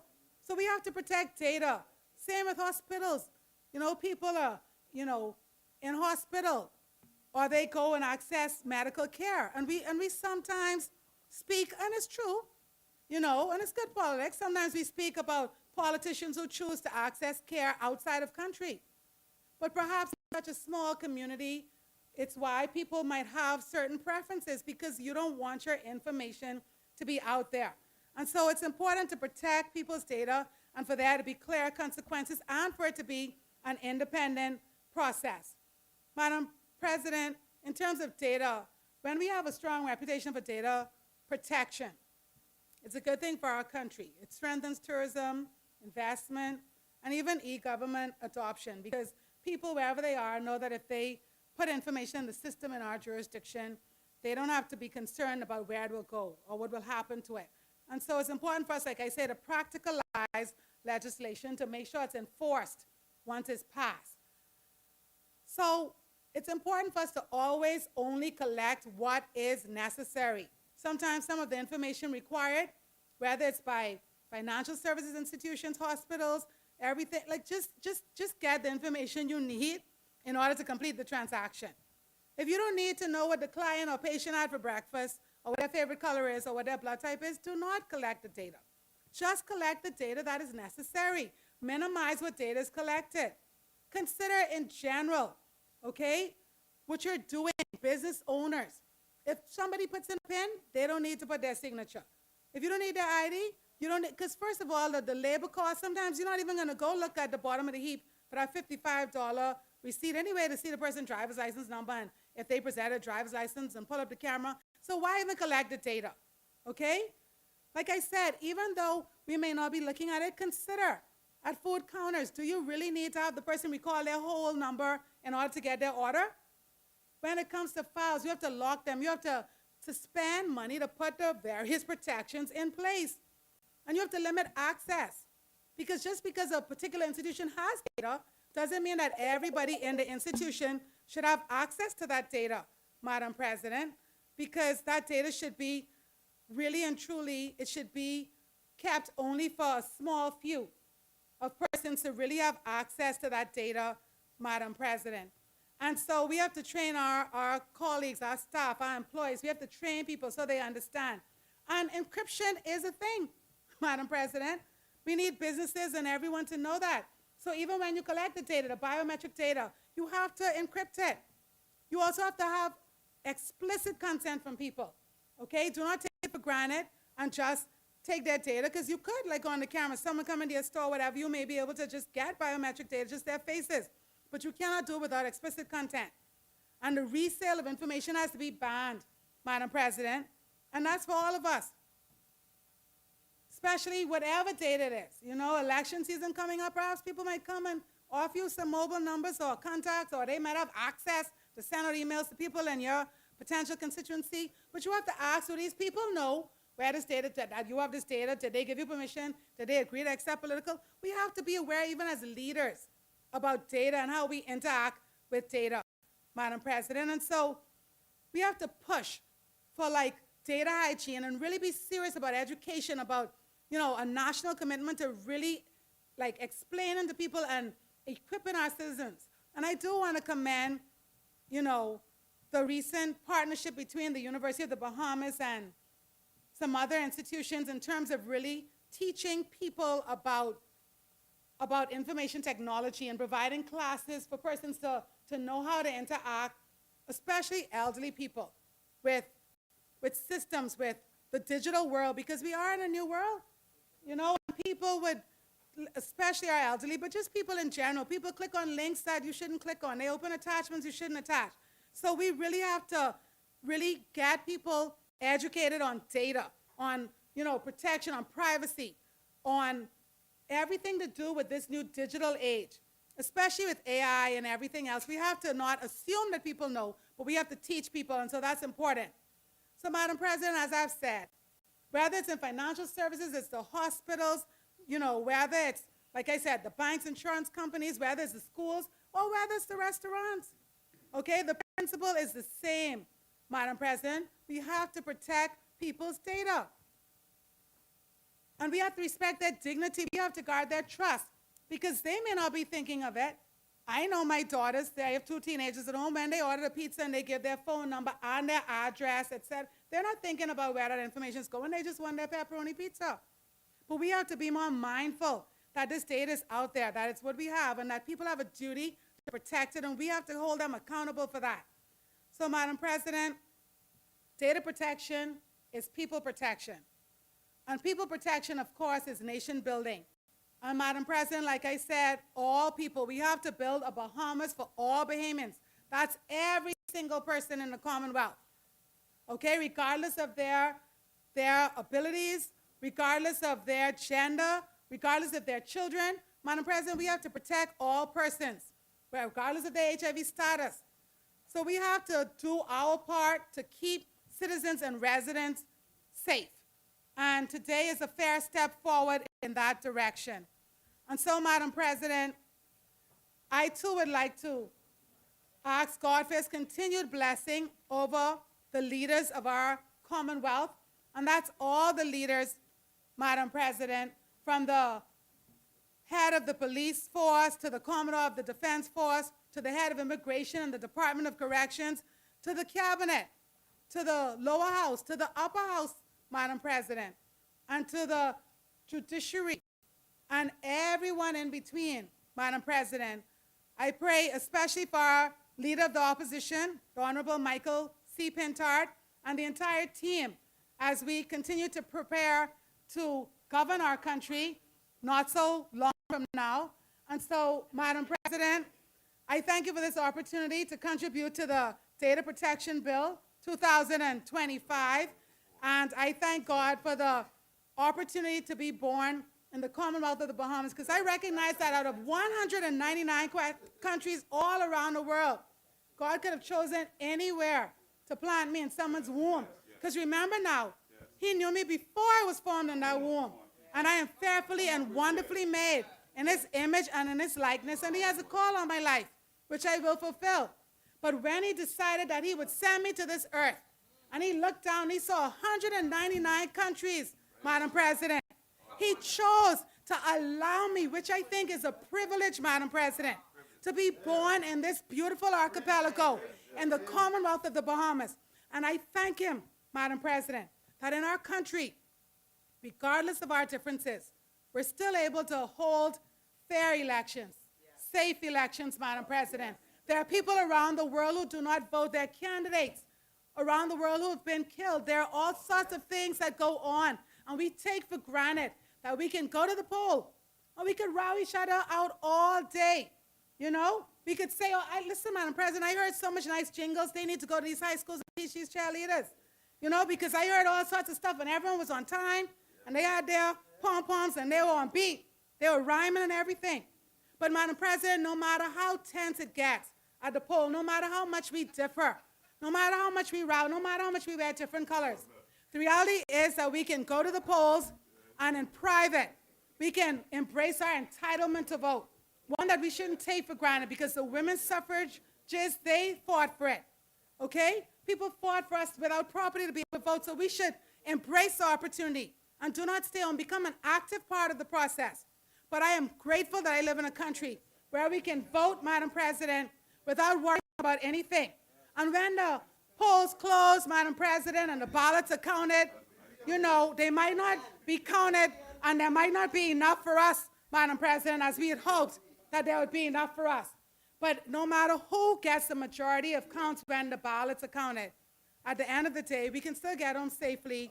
You know, even if we make a little ruckus, we're a rowdy bunch sometimes as a people, but at the end of the day, we can vote in safety. And there's so many other privileges and blessings that I do not take for granted as a Bahamian citizen, Madam President. And so I'm grateful for the opportunity to serve in this great place and to contribute to this bill today and to live in a democracy where even as senators, you know, we don't even, not that we can use it, we don't even have no, you know, no detail. I don't have no detail, you know, I don't have no chauffeur, nothing. I just going down the road, I got to get what I, you know, do what I got to do. But we take it for granted, Madam President. But it's a blessing of being in the Bahamas. And so thank you again for the opportunity to contribute to this bill. And let's all be more aware of data around us and do our part to protect it. Thank you, Madam President.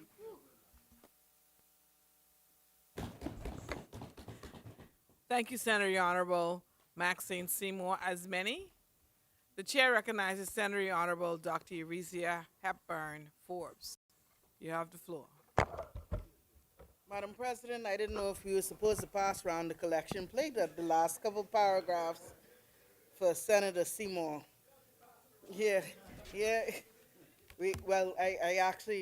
am rising because I was contacted by a group with persons with disabilities that were asking for a contribution, and I told them to write to you directly because I know we in the Senate always contribute to a worthy cause, and I don't recall us having one for the year. So I told them I will let them, I gave them your personal email. Sorry for the data protection. Yeah. I didn't give out your phone number though, but I said, yeah. I said, my president is one for the people, and I can assure you she'll have no problem. Senator Seward also spoke about several of the things that I was going to beg your indulgence in, but I will mark two of the things because she already spoke about the 16 days of activism. She spoke about National Women's Week. She spoke about HIV and AIDS, but she did not, and even though her company is one, I have to thank all the sponsors that participated in the Tee-Off for Tiny Hearts for the Bahamas Heart Association.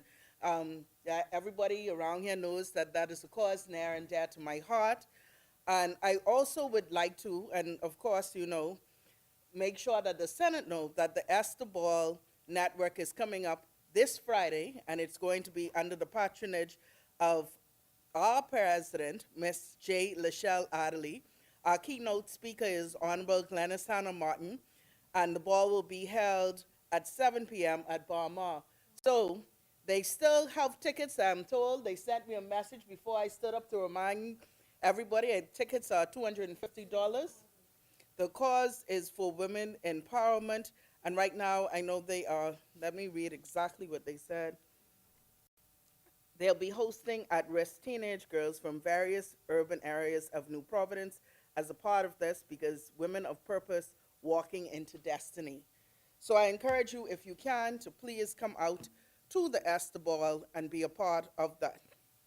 Now to the meat at hand. Madam President, I rise today to discuss this Data Protection Bill 2025, not only because it's a transformative piece of legislation that will modernize our nation's approach to privacy, security, and digital governance, but this bill repeals the outdated 2003 framework and replaces it with a comprehensive, forward-looking law that aligns the Bahamas with international best practices in the era of big data. This legislation is not merely technical, it is strategic and nation-building. It is about protecting the rights of Bahamians, strengthening our institutions, and positioning our country to thrive in global digital economy. This matter touches every Bahamian household, every business, and every institution, the protection of data. More recently, actually just last night, I have family staying with me, and my little cousin said, you know that bill you was talking to mommy about? I told her that I deserve a new, what do you say, an iPhone Pro 16 Ultra. It had so much adjectives behind it. I say this sound like a mortgage, because his phone system doesn't update. And so to protect his data, he needed a new phone. I say, okay. And he wanted to make a point. He said, tell the senators to let them know that they should encourage my mommy to buy and purchase me a new phone for Christmas so that my data could be protected. So data, Madam President, is more than just numbers on a screen or entries in a database. It is the story of our lives. It is our names, our addresses, our medical records, our financial transactions, our children's school reports, and even the digital footprints we leave when we browse the internet or use our mobile phones. In short, data is identity, data is trust, and data is power. Because data represents who we are, we must treat it with utmost care. If misused, it can expose citizens to fraud, exploitation, and discrimination. If neglected, it can undermine confidence in our institutions. If left unprotected, it can weaken our nation's ability to compete in a global digital economy. Madam President, protecting data is not simply about privacy. It's about preserving dignity and safeguarding rights. When citizens know that their information is secure, they are more willing to engage with digital services, whether banking online, accessing e-government platforms, or participating in e-commerce. This trust is the foundation of digital transformation. Around the world, Nations have recognized this truth. The European Union's General Data Protection Regulation, GDPR, which the Attorney General spoke about, has become the global benchmark, ensuring that citizens have enforceable rights over their personal information. Close to the home, countries like Jamaica, Barbados, and Trinidad and Tobago have enacted modern data protection laws, aligning themselves with international standards and strengthening their competitiveness. The Bahamas must do no less.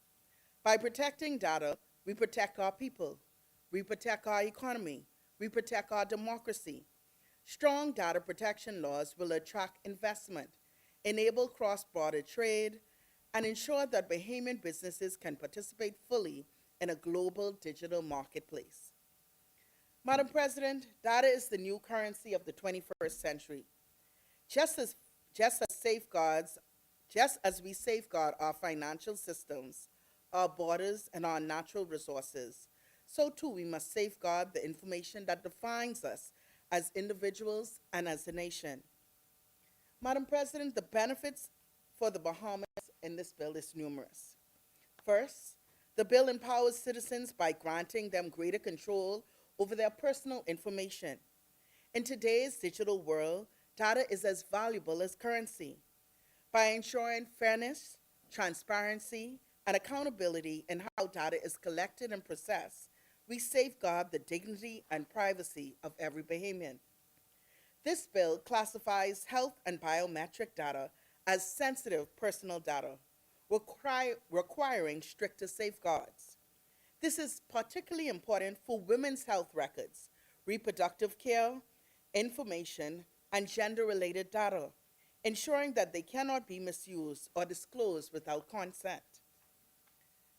The bill strengthens trust between citizens, businesses, and government agencies.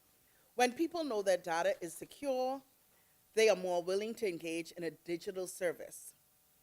Third, this bill enhances economic competitiveness. Strong data protection laws are now prerequisites for attracting international investment, enabling cross-border trade, and participating in global digital markets. By passing this legislation, the Bahamas signals to investors and partners that we are serious about cybersecurity, privacy, and innovation. Lastly, the bill supports national resilience. In an era of cyber threats, misinformation, and rapid technological change, resilience means protecting our citizens while enabling innovation. This law ensures that our institutions are equipped to handle data responsibly, preparing us for the opportunities and challenges of artificial intelligence, cloud computing, and digital finance. But, Madam President, the Data Protection Bill, while novel and innovative, can still be strengthened. This legislation is a critical step forward for the Bahamas, aligning us with international standards and protecting the privacy of our citizens. Yet, as with any reform, we must be honest about some of the limitations and opportunities if we are to ensure it truly delivers on its promise. The bill does not clearly articulate how it applies to foreign companies that process the data of Bahamian citizens. In the EU's GDPR, any company anywhere in the world that handles EU citizens' data must comply. Without similar clarity, Bahamians remain vulnerable when interacting with international platforms, social media networks, and e-commerce providers. Thus, this is a feature that we should consider adding to the legislation. Madam President, while the bill grants rights of access, correction, and erasure, it is less explicit on the right of data portability, the ability for citizens to move their data seamlessly between service providers. This right is critical for consumer choice and competition. Likewise, the bill does not clearly mandate data protection impact assessments for high-risk processing activities, such as biometric data or IA. These assessments are standards in GDPR and help prevent harm before it occurs. Lastly, while sensitive data categories are recognized, The bill does not explicitly set age thresholds or parental consent requirements for processing children's data. In an era where young people are active online, this omission leaves a critical gap in safeguarding our most vulnerable citizens. We can also explicitly include disability-related data to the data protection bill. This will strengthen inclusivity and ensure that all Bahamians, regardless of ability, are fully protected in the digital age. Madam President, the Prime Minister has described this bill as a turning point for Bahamians, built on three principles: empowerment, trust, and innovation. These principles are not abstract. They are practical safeguards that will affect how banks, hospitals, schools, and ministries interact with citizens in the digital space. The Bahamas modernization aligns with the recent regional reforms and responds to long-recognized gaps in the Legacy 2003 framework, strengthening competitiveness and digital trust across the Commonwealth. But, Madam President, this bill is more than just legal reform. It is the declaration that the Bahamas will embrace the future with confidence, responsibility, and vision. It protects our people, strengthens our economy, and aligns us with global best practices. The Data Protection Bill 2025 is a turning point for the Bahamas. But if we are to match the strength of global leaders like the EU and regional players, then we must address these small gaps. Let us ensure that our law is not only modern, but future-proof, capable of protecting Bahamians in the age of IA, digital finance, and global data flows. By strengthening extraterrestrial scope, clarifying rights, defining compliance mechanisms, and safeguarding children, we can build a framework that is both robust and resilient. This bill is a foundation. Let us build upon it with courage, foresight, and a commitment to protecting the dignity and privacy of every Bahamian.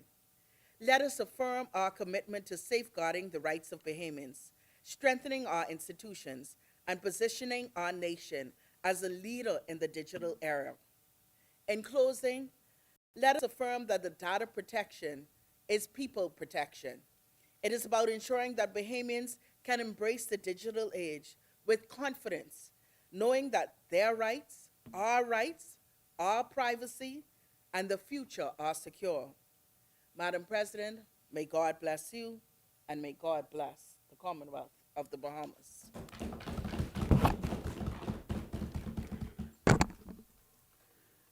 Thank you, Senator Honorable Dr. Eurecia Hepburn Forbes, for your contribution.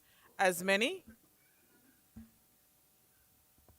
the chair recognizes Senator Honorable Randy Roll.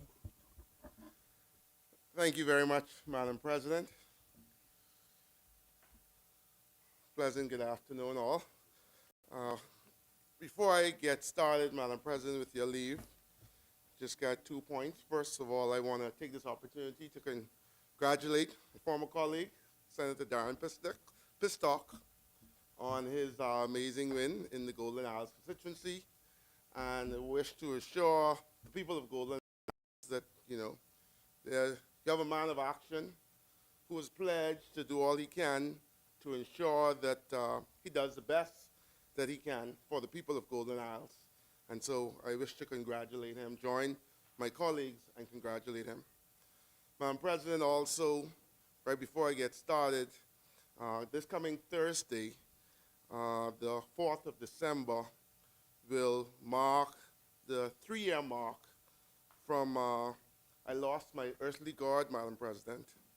And so it's a bittersweet moment for me, but I always take this opportunity to be thankful for the moments and times we shared, but to also remind my colleagues of those of you who have parents, mothers and fathers, to treasure them, love them, and be good to them, because you just never know when it'll be that last. And so, many times I myself took it for granted, Madam President, but it's nothing to take for granted. And so, to my colleagues here, those of you who have parents, please, Please, please, please. Love them like there's no tomorrow. All right?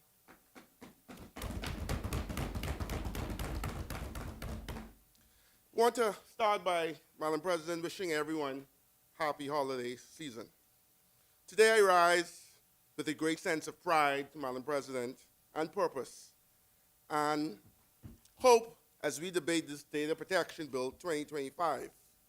Madam President, privacy is a fundamental human right, an essential pillar of autonomy, dignity, and the freedom of expression.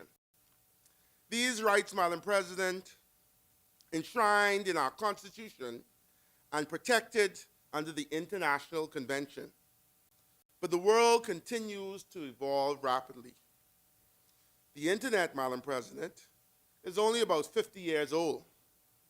But many of us may remember, and I looked at that sheet, so many of us may not. Because I see we have, one time I was the youngest, now I'm probably one of the oldest. But the times when we had, the dial-up internet, and you would hear the phone ring, to be connected to the internet. And so times are changing. And, but today, this is a part of our everyday life, Madam President. I remember the days when online shopping was considered risky, and not many people tried it. Even today, much more has evolved in using it. But there's still some risks associated with it, Madam President. This government, Madam President, is committed to progress and alignment with global best practices. We want the world to know that the Bahamas, Madam President, is open for business, dedicated to transparency and resolute in protecting our people. Strengthening data protection services builds trust and confidence for both businesses and consumers. It positions the Bahamas to capitalize on new opportunities, forge direct partnerships, and pursue beneficial relationships with investors. On the Data Protection Bill 2025, Madam President, it is important to note that the significant changes reflected in the bills are the result of extensive consultation with a broad range of stakeholders. And the AG started to talk about it, from industry leaders to civic organizations. Recent high-profile data breaches around the world, Madam President, including right here in the Bahamas and the Caribbean, have underscored the critical need for modern, robust data protection laws. These laws strengthen individual rights and mandate accountability in the handling of personal data. In an age of big data, profiling and automated decision-making, is the right to privacy must be protected now more than ever, Madam President. Data protection framework provides clear rights to individuals over data, rules for responsible data use across public and private sectors, and regulatory oversight to enforce compliance. These are the fundamental starting points for the protection of privacy and other rights. Madam President, and I like this bill because, again, it helped me to align it and tie it into consumer protection, Madam President. Our mission at consumer protection is clear: to protect consumers, empower business owners, and create a fair marketplace for all. Consumer protection is not just about penalizing misconduct. It's about creating balance, where businesses are trusted, consumers are safeguarded, and opportunities flow both ways. These are essential for all industries as we push forward with our national development agenda. We have big plans for the Bahamas, Madam President, this Davis administration. And these types of policy implementations help to lay the foundation for our blueprint for change. Madam President, the CPC will not be getting left behind in the age of digital innovation. Along with my colleague there, Senator Barry Griffin and the Trade Commission, we are actively developing a mobile app that will allow Bahamians, whether in Abaco, Inagua, or Nassau, to file complaints and track cases easily from their phones. This will bring consumer protection, Madam President, into the digital age.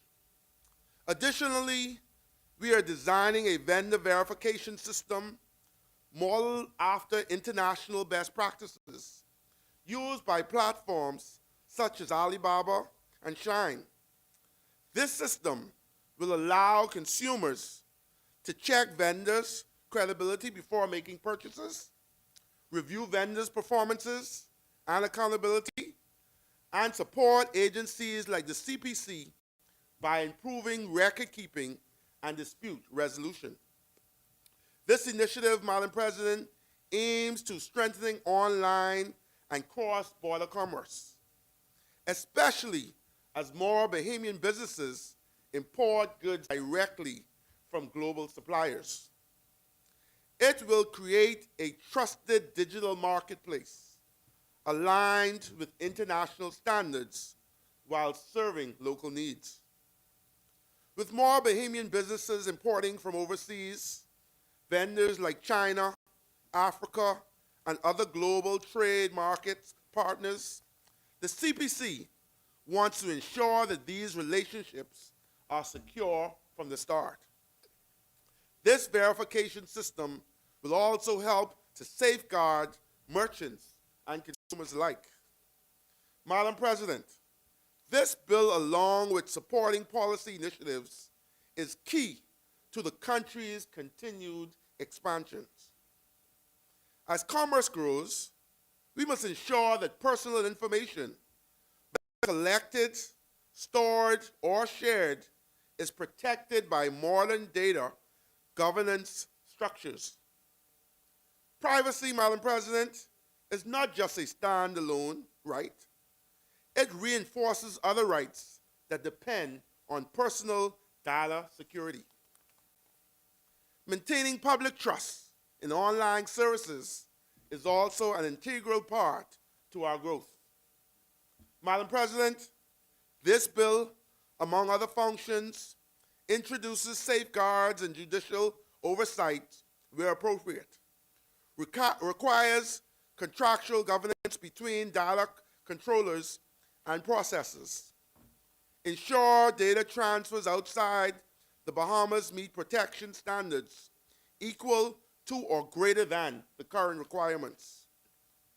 The rollout, Madam President, will be phased, and I note that they spoke about that, which is very good, Madam President, practical and coordinated across public and private sectors, with the involvement of the Data Commissioner to ensure smooth transactions. In this vein, Madam President, the road ahead should and will offer much more trusted sources so that Bahamians are safe and at ease in engaging in various digital services offered to them. And, Madam President, the Data Commissioner is a member of the Kappa Alpha Psi fraternity. And as Executive Chairman of the CPC, I am also a member of Kappa Alpha Psi. So the future, Madam President, and thanks to my good minister there who was a Q, the future of the Bahamas is in good Kappa hands. Madam President, before I close, I meant to be very brief, I want to urge consumers to be vigilant during this holiday season and extend caution when shopping both online and locally. Our teams will be out, Madam President, in the field actively monitoring retail spaces to ensure consumers' rights are protected. My colleagues at the Price Control, Mr. Adley and his team, will also be monitoring these stores to make sure that Bahamians are safeguarded and protected. Madam President and colleagues listening, I stand today with conviction knowing that supporting this bill represents a meaningful commitment to protecting the privacy, dignity, and data rights of our residents and citizens. And Madam President, with those few words, I support this bill. Thank you.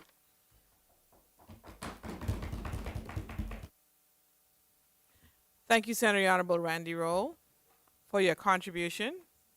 The chair recognizes Senator Honorable Barry Griffin.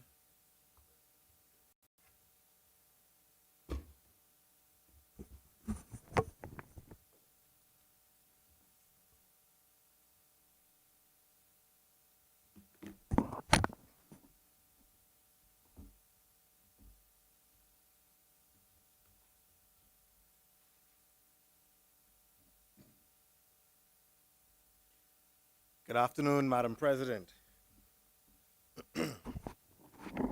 Before I begin my contribution on this landmark piece of legislation, allow me to first extend heartfelt congratulations to my friend and former Senate colleague, Senator, now Member of Parliament, Darren Pickstock, on his resounding victory in the Golden Isles by-election. I'm not hearing my PLP senators. Madam President, it was truly a pleasure serving alongside him in this chamber. His interventions were always well-researched, well-reasoned, and exceptionally well-articulated. He brought a sharp legal mind, a disciplined work ethic, and a genuine passion for public service to every debate. We will all miss those contributions here in the Senate. But Madam President, while we may miss them, I hope the House of Assembly is ready for the punchy, polished, meticulously researched, and absolutely uncompromising presentations that are now headed their way. They are in for a treat, and perhaps a little trouble. I'm sure our colleagues opposite in this place will send their colleagues in that place appropriate warning, because they know all too well that Darren Pickstock, the man of action, doesn't come to play. Madam President, Golden Isles has clearly placed its confidence in former Senator Pickstock, and that victory is also a vote of confidence in this New Day government, its vision, its governance, and its demonstrated commitment to delivering for the Bahamian people. So with that wind at our backs, we are here today to continue doing what the people have voted for now 3 times in just about 4 years. So now, Madam President, with that said, I'm especially proud to rise today to speak on the Data Protection Bill 2025. This moment is a bit personal for me. I remember being a young law intern before I was even in law school. It was just a few years after the original Data Protection Act was passed, and at that time, it was a proud moment for the legal community. The Bahamas stood out as one of the most advanced jurisdictions in our region. We were leading the conversation. We were ahead of the curve. Fast forward a few years later, I was in law school in the United Kingdom, and there was a very well-known situation that happened in the UK with a young barrister. The story goes that after a long day at the office, the young lawyer decided to continue work from home. He packed his client's file in his briefcase and went to the Tube, the train system in London. Well, he was a little more tired than he realized and accidentally left his briefcase on the train. What happened next would literally change the practice rules of barristers in the UK. And central to that story was the data protection of clients. Absolutely everything that lawyer did and didn't do was scrutinized before the courts. What type of briefcase was used? Did it have a lock? Did he use the lock? Why did he bring it on the train? Why did he not take a cab instead of a train, knowing that he had client documents and information? This story always stuck with me, Madam President.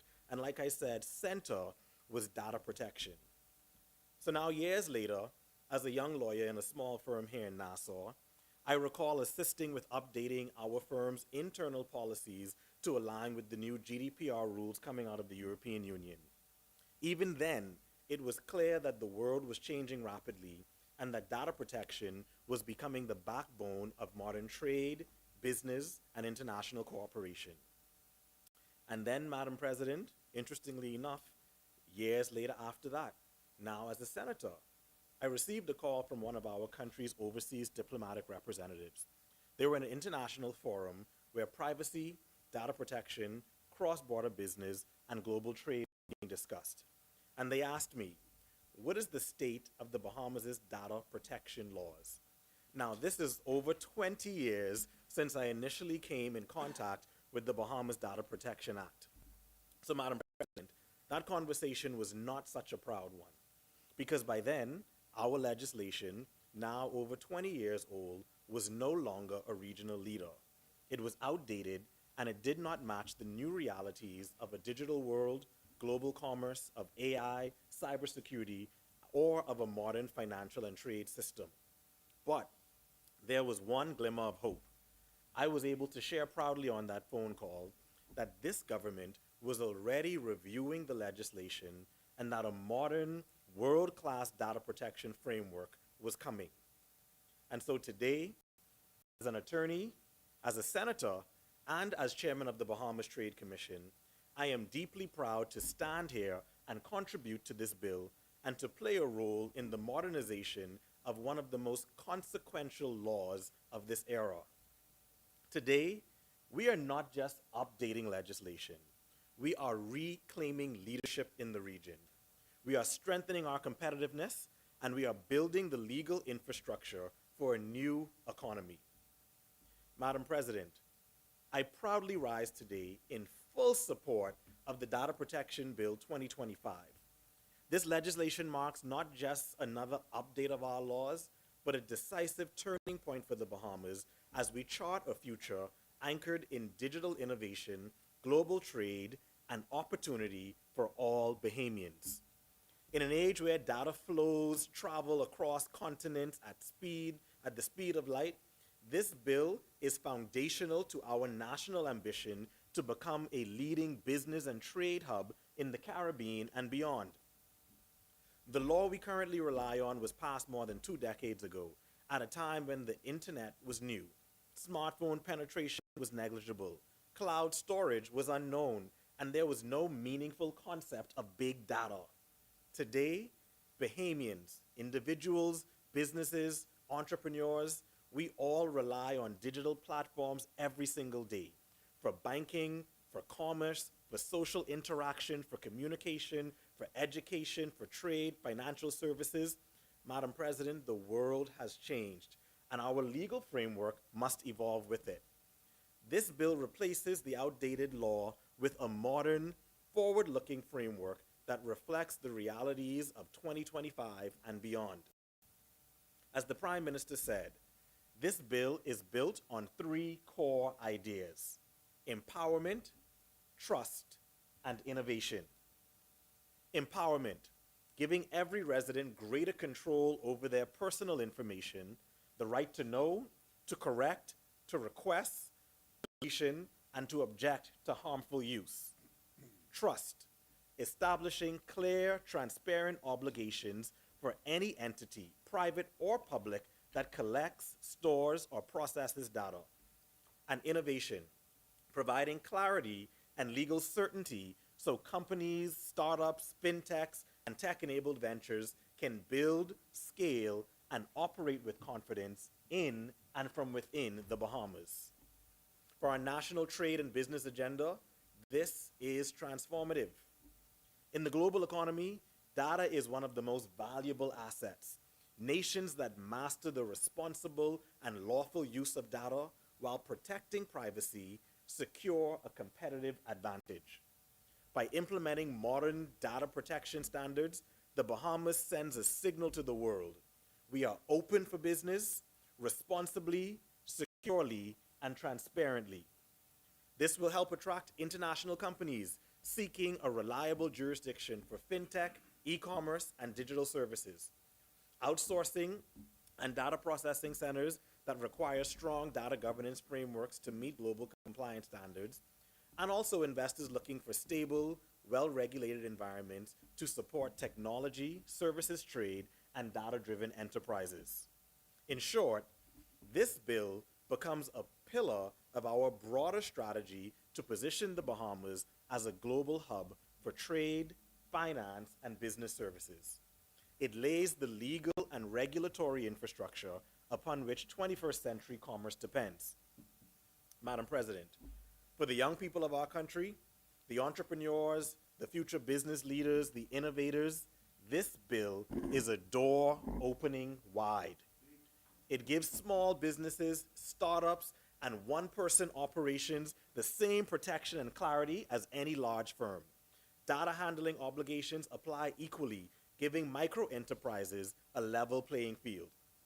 It allows startups, including those in fintech, health tech, ed tech, logistics, and digital services, to operate under internationally accepted standards, which will make it easier to attract foreign partnerships, cross-border clients, and global funding. If you follow the news, you would see that just over the last 3 weeks, there have been about 3 Bahamian startups, all in the tech industry, who are saying that they have clients internationally, particularly in the Caribbean. Madam President, legislation like this supports those young people in their businesses. It helps build consumer and investor trust, a critical currency in global commerce. Customers and international business partners will have greater confidence in interacting with Bahamian companies, knowing that their privacy and data rights are respected. For Bahamians who want to build companies that compete globally, whether in supply chain logistics, digital platforms, trade facilitation, the list goes on and on. This bill provides the legal foundation to scale with credibility and compliance. Madam President, we must also remember why data protection matters. The failure to protect personal data can lead to identity theft, fraud, loss of privacy, exploitation, and the erosion of trust, especially in financial services, e-commerce, and cross-border transactions. I can't tell you the number of Bahamians I speak to on a regular basis who say they don't use many apps in the Bahamas and from certain countries simply because they don't believe that their data and their financial information will be protected. This piece of legislation will help them to feel more secure. This bill protects individuals, families, and all participants in our economy, citizens and foreign investors alike. By ensuring high standards for data handling, we reduce risk, build confidence, and create a secure environment for commerce, innovation, and international business. Madam President, this bill is not merely a technical update or a compliance exercise. It is strategic infrastructure. Just as ports, shipping lanes, airports, and logistics hubs enable trade and business, a modern, trusted, data-compliant legal framework enables 21st century commerce. Passing this bill sends a clear message. The Bahamas is ready, ready to lead, ready to compete, ready to host global businesses here on our shores. It aligns perfectly with our national ambition to become the preeminent center for international trade, business services, fintech, and logistics. For our youth, entrepreneurs, and our startups, it delivers opportunity, Madam President. For foreign investors, it delivers certainty. For every Bahamian, it delivers protection and empowerment in a digital age. Therefore, Madam President, with those brief words, I urge this honorable chamber to pass the Data Protection Bill 2025, not reluctantly, but with pride and with the conviction that we are shaping a future of innovation, trust, and prosperity for the Bahamas. Thank you, Madam President.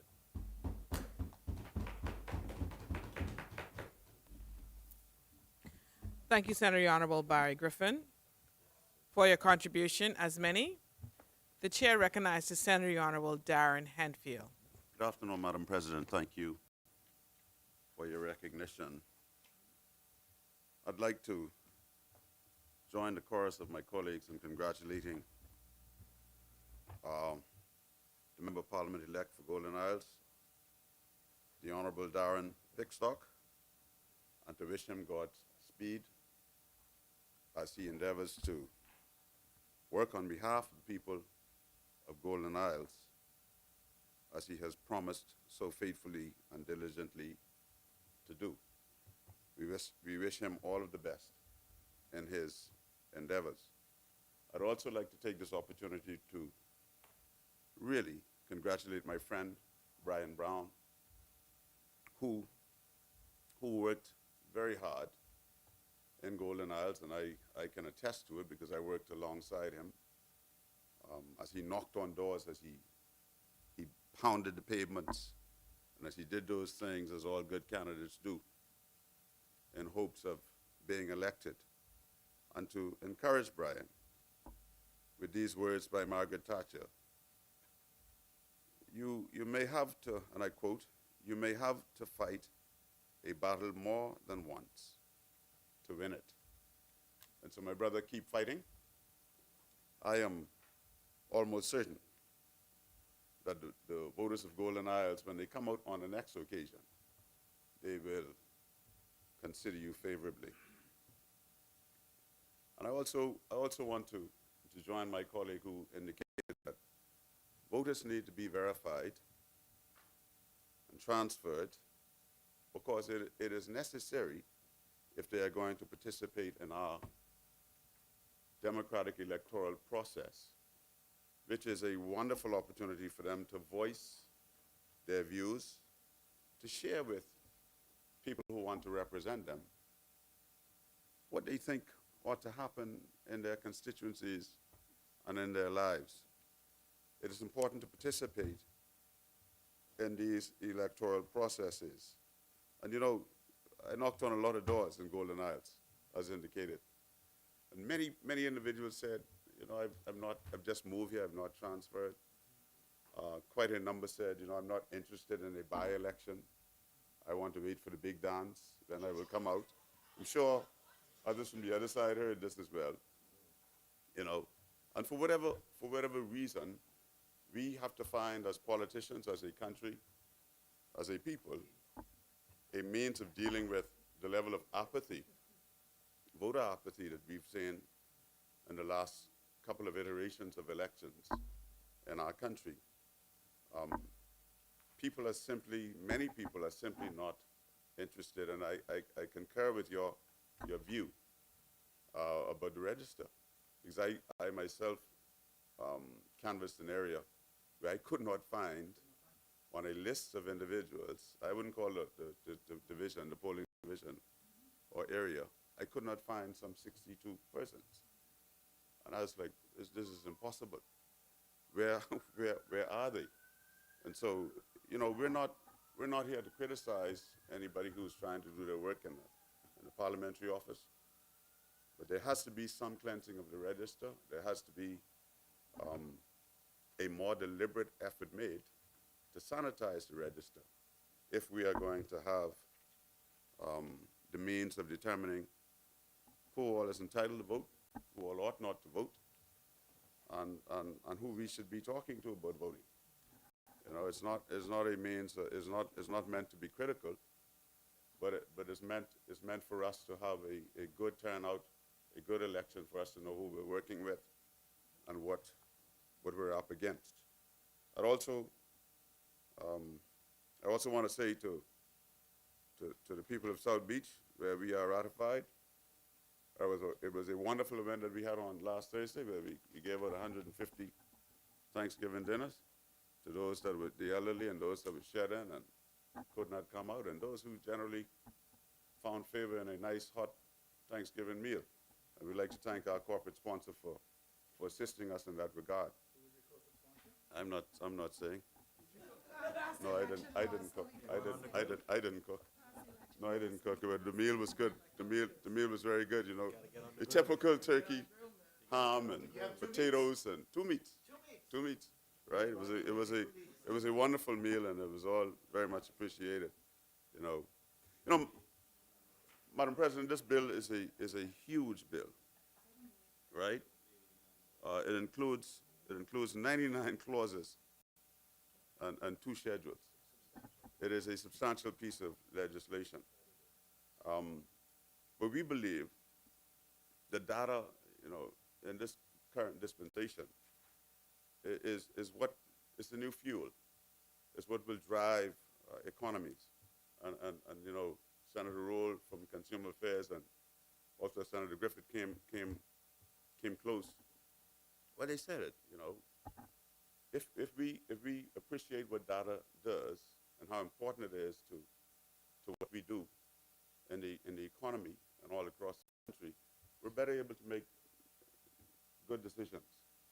Data can tell us where we need traffic lights, where we need to put another roundabout if we need one, right? Data can tell us where we need to focus our efforts, and that's why we pounded the pavement in the last couple of weeks, trying to collect the data, which many people are reluctant to give us because of the same suspicions that they have.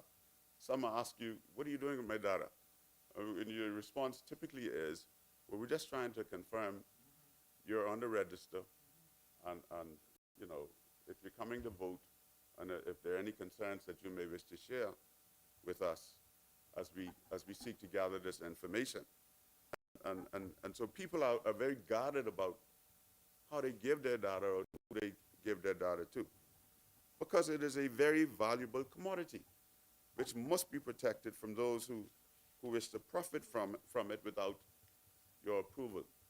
As we heard, my colleague Senator Maxine said here today, Seymour, your data could be used for the wrong reasons. To give out your information that you would rather give out to your family and friends yourself, or even worse than that, back in the days when we had the HIV crisis in the Bahamas, the HIV and AIDS crisis in the Bahamas, people were fearful of going to doctors and clinics because they didn't want people to know their status. And they didn't feel that their status would be secure. But when they gave it to some local practitioners in the Bahamas. So today we rightly repeal the Data Protection and Privacy Personal Information Act, Chapter 2, Chapter 3, 24A, and replace it with the Data Protection Bill, which will become law after we're done here today, and the Governor General agrees to it. The bill is intended to, among other things, better regulate the collection and keeping and processing and use and dissemination of personal data to protect the privacy of individuals in relation to their personal information. The legislation also establishes the Office of the Data Protection Commissioner and the Data Protection Oversight Committee. And oversight, to me, is most important in democracy, because it gives you an opportunity to call into question things that we're trying to do and hold accountable those who are working in those areas to ensure that the bill is being legislated, is being operated in the way that it has to. And it brings a democratic feel and fervor, a sense of accountability and transparency to what we're trying to do. And oversight should encourage trust in what we're trying to do. And that's why we always should seek in these hallowed halls to put in independent oversight of various pieces of legislation and committees and structures that we make law. Data protection, as we've heard, is intended to protect an organization or an individual from fraudulent activities, hacking, phishing, and identity theft. Any of us who are in any way involved in social media platforms and sending emails or doing something online are in need of data protection. I've had my Facebook account hacked so many times, and you feel helpless when it's hacked, because all you can do then is send out a notice to your friends and say, do not respond to a friend request from me, which seems oxymoronic to do at the time, right? What's the only defense that you have? And you report it to Facebook that you've been hacked. And I've been in situations where people would contact me on Facebook very, very innocently and say, I'm so-and-so, how you doing? I haven't seen you in a long while. And then I say, hey, I'm good. I wait for a while, and then comes the question, can you help me? I have an issue. And I write back, immediately my antenna go up, and I write back and say, yeah, what's the issue? And they say, can you send me some funds? I am in need.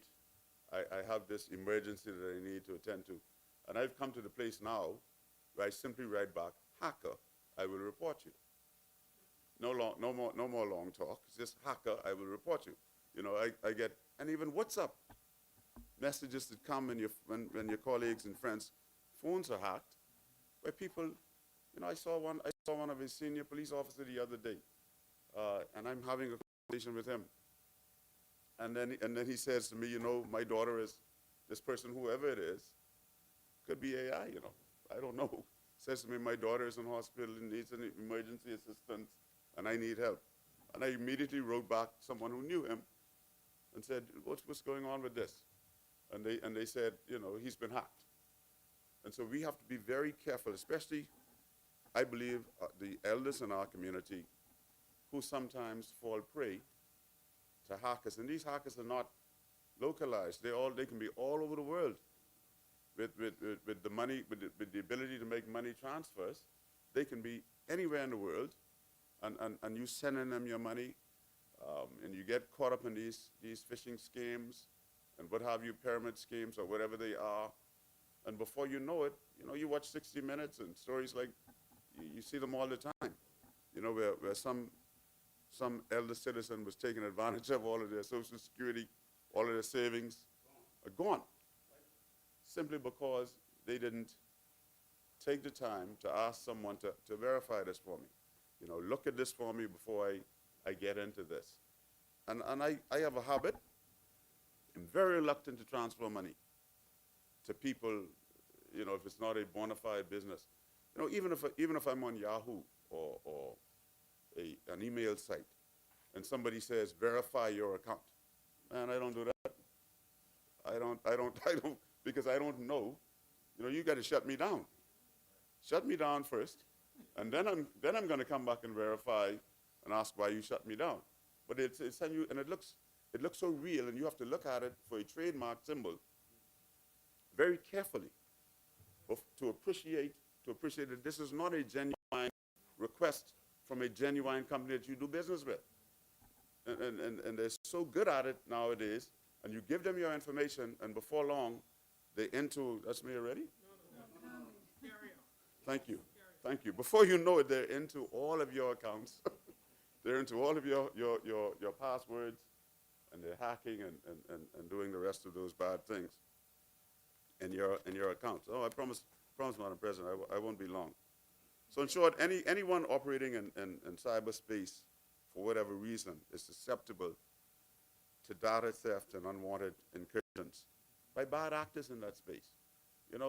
Along with the good, always comes the bad. And it is so important to commerce, that I could sit in my bedroom and go on Amazon and shop and get the best possible prices for everything. But then, by so doing, I also expose myself for people to come and do bad things to me. And so we have to, as a country, as legislators, as we are rightly doing here today, seeking to do, we have to legislate protection against unwanted incursions. And because it is a way of business. It is a way that we are going to operate. When a tourist comes to the Bahamas and uses his or her credit card to make a payment, and I like to use this example because this always gets on my nerve when I think about the OECD and the FATF and the rest of them in the European Union who sanction us. It is a form of gunboat diplomacy as far as I'm concerned. They no longer park the big battleship just over the bar and point the cannons toward the island, the city of New Providence. But they say to you, I'm going to blacklist you if you don't do this or if you don't do that.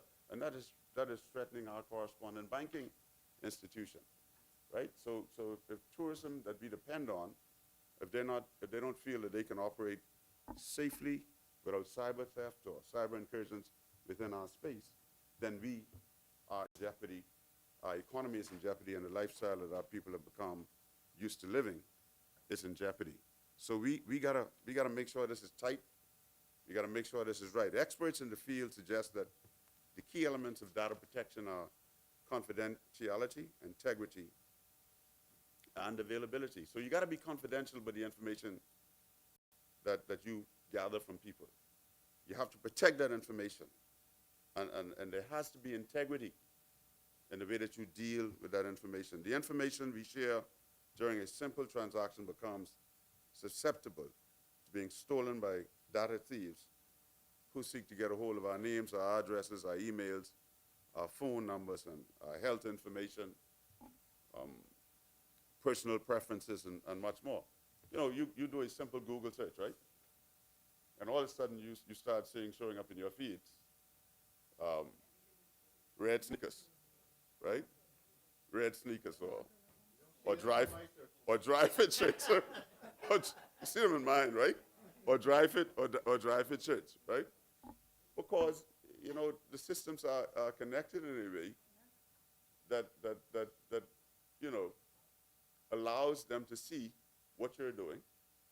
And sometimes we hit these things with cookies, and we allow them entrance into our world, and we can't get them out, you know, unless you go in and literally cancel that access. And so nothing you do on the internet, you know, you go there and you show your face, and you're there. All your biometrics, everything is available as you use these fancy phones, and your thumbprints and the rest of it, right? So as we address the protection of data, we on this side are very concerned about the growing reports of people in possession of Bahamian nationality documents who cannot speak English or exhibit any familiarity with our nation and or things intrinsic to the Bahamas. And I get the calls all the time as a former Minister for Foreign Affairs and responsible for passports. I'm daily bombarded by reports of these individuals in banks and airports and government offices who are at sea, you know, and elsewhere in possession of our national documents. And so this is a concern for many Bahamians. These reports are further exacerbated by the notion that there are countless children born to foreign nationals in our country who are qualified and have been waiting to receive their constitutional entitlement of citizenship, despite what some other people say, right?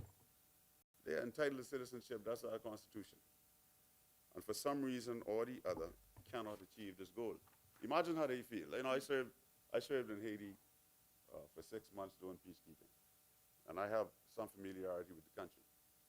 And, you know, I probably said this before in this place. People in Haiti call these children born in the Bahamas to foreign parents, normally of Haitian origin. You know what they call them? They call them Bahamians. And so here, they call themselves Haitian Bahamian. And I say to them when they do it in my presence, if I'm in a public meeting space somewhere, I say, listen, my grandfather's from Turks Island, a place called Bottle Creek, right? I don't call myself Battle, as we say. How you say that, Russell? Battle Creek, right? I don't say I'm a Turks Island Bahamian, I'm a Bahamian. No flag flies higher over me than the Bahamian flag. And so no flag should fly higher over you as a Bahamian, regardless of your ancestry, than the Bahamian flag. None. Yeah, but that's, you know, that's their thing, right? There's only 400,000 of us. They could afford to be whatever they are, whatever they call themselves. Something like, what, 400 million of them? Only 400,000 of us. And so being a Bahamian is a very precious thing to me. And so these children who are born here, they have to be addressed. You can't have people coming in with documents, verified or not, and these kids still here waiting in line, can't get a bank account, right? Can't go off to school. And another thing we do, right? We educate them from cradle to high school, some even to UB. When it's time to go to UB, they can't go to UB for whatever reason, because they're not qualified as Bahamians to get the concessions that they need. And so they find a way into into America or France or the UK, and they benefit from our investment. Makes absolutely no sense to me. In a country that we're trying to grow and to develop, we want our brightest and our best to stay at home. And we want our kids, when they go abroad, to come back home. So we call upon the government to ensure that those receiving Bahamian nationality credentials, even if they are qualified to do so, right? That they undergo mandatory civic and other classes to ensure that they can at least recite the pledge, man. Sing the national anthem. Know what the national colors are in the flag and why they are. That we are black, and that's our strength. All of us, that's our strength, right? That our sun shines brighter. That's my boy, man. Yeah, man. No, he makes him that 15% of our population, and you know, we have no issue with that on this side. You always be robbing, but on that side, you know. That's why I always believe he on the wrong side. I believe he on the wrong side, yeah. So now, so you know, so we need people to know that being a Bahamian is important. Being a Bahamian is something profound. Being a Bahamian is something I was prepared to die for. That's why I joined the service. You know, even though I said to my colleagues earlier, I think sometimes as an 18-year-old kid, it was youthful exuberance that I thought, you know, that I thought I could go there. And I thought I could go, yeah, I made it to the Office of the Attorney General. So, Madam President, as we consider the protection of data, we must also look at how the government systems or agencies and departments communicate with each other.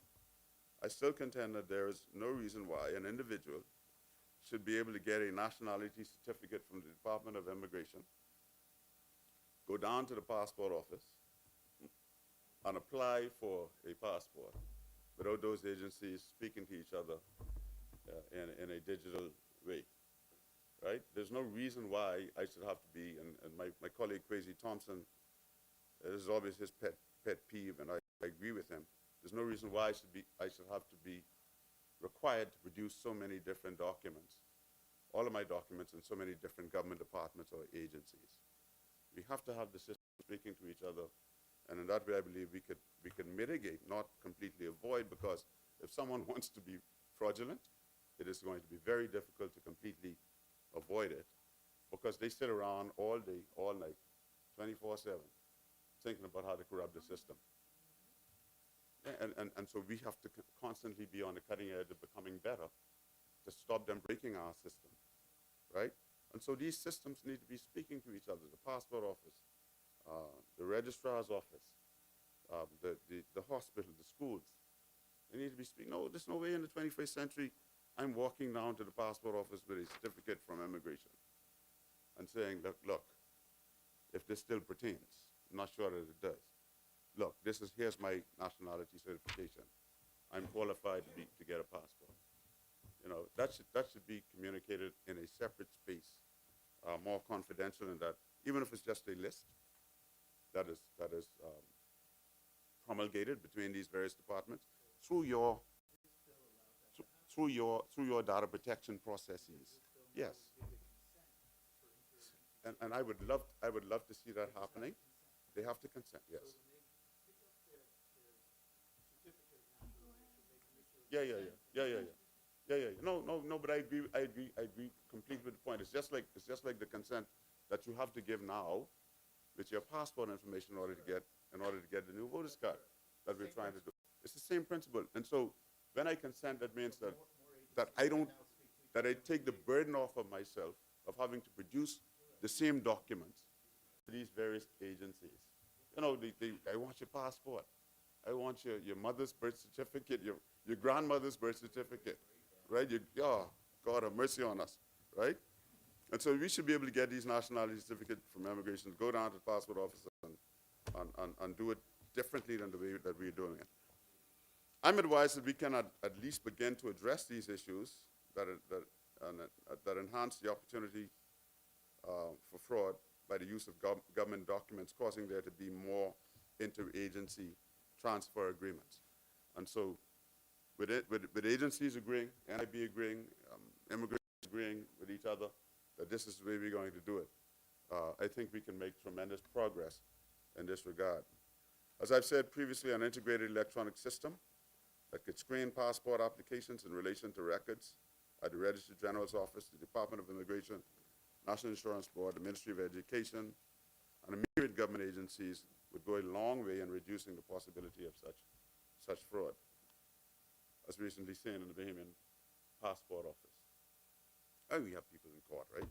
I also encourage the government once more to seriously consider adding some form of biometric data to the Bahamian birth certificates as we seek to mitigate fraud. The implementation of biometrics on the Bahamian birth certificates will go a long way toward checking fake national documents.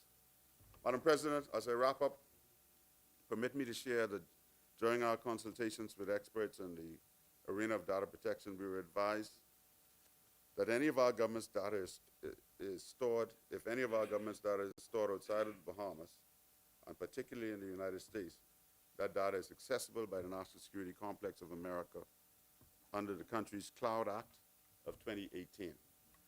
And this raises the issue of data sovereignty. I'm assured by the Attorney General that that is not the case, and so I leave that there. But these are all interrelated to terrorism and counterterrorism activities that we are concerned about. You know, I saw a story by Sylvan Mills this morning on his newscast, which indicated that people coming out of Palm Beach from Abaco on a flight from Palm Beach, Bahamas Air, that they were being photographed. And yet after you've come through the Customs and Border Protection people, you're sitting in the area, the terminal to leave, down in that waiting area to leave, and then they're being photographed. Yeah. Yeah, and I understand they've been doing it, and I wasn't aware of it. I really, honestly, I was not aware of it.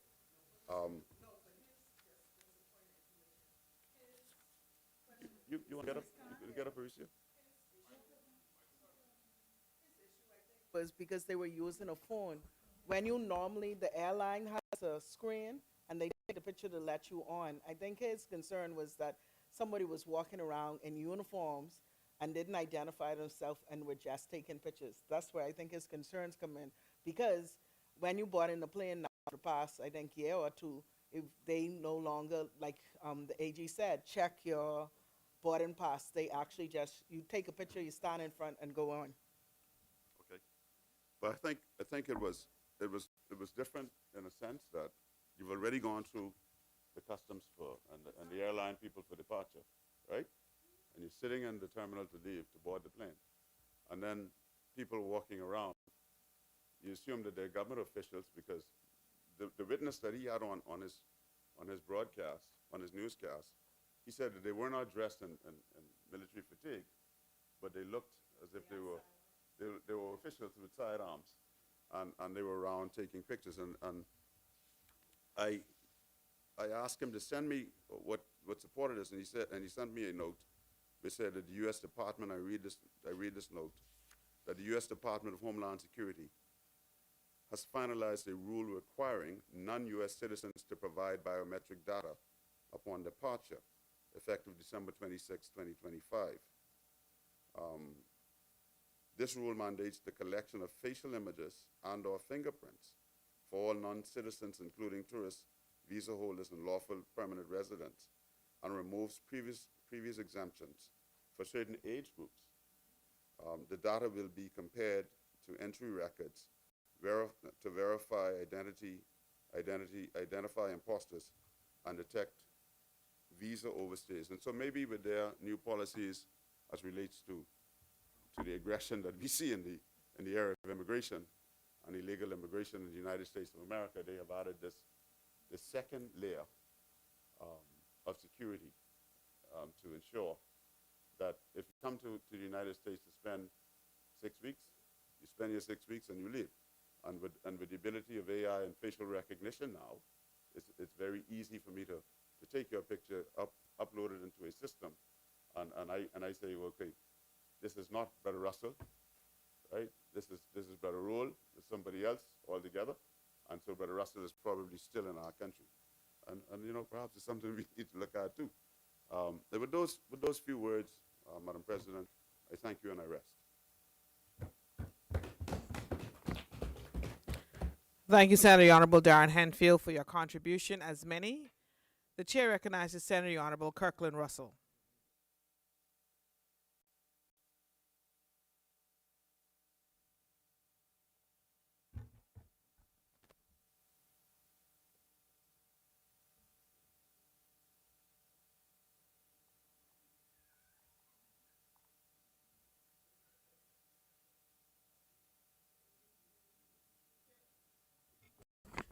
The chair recognizes Senator the Honorable Kirkland Russell.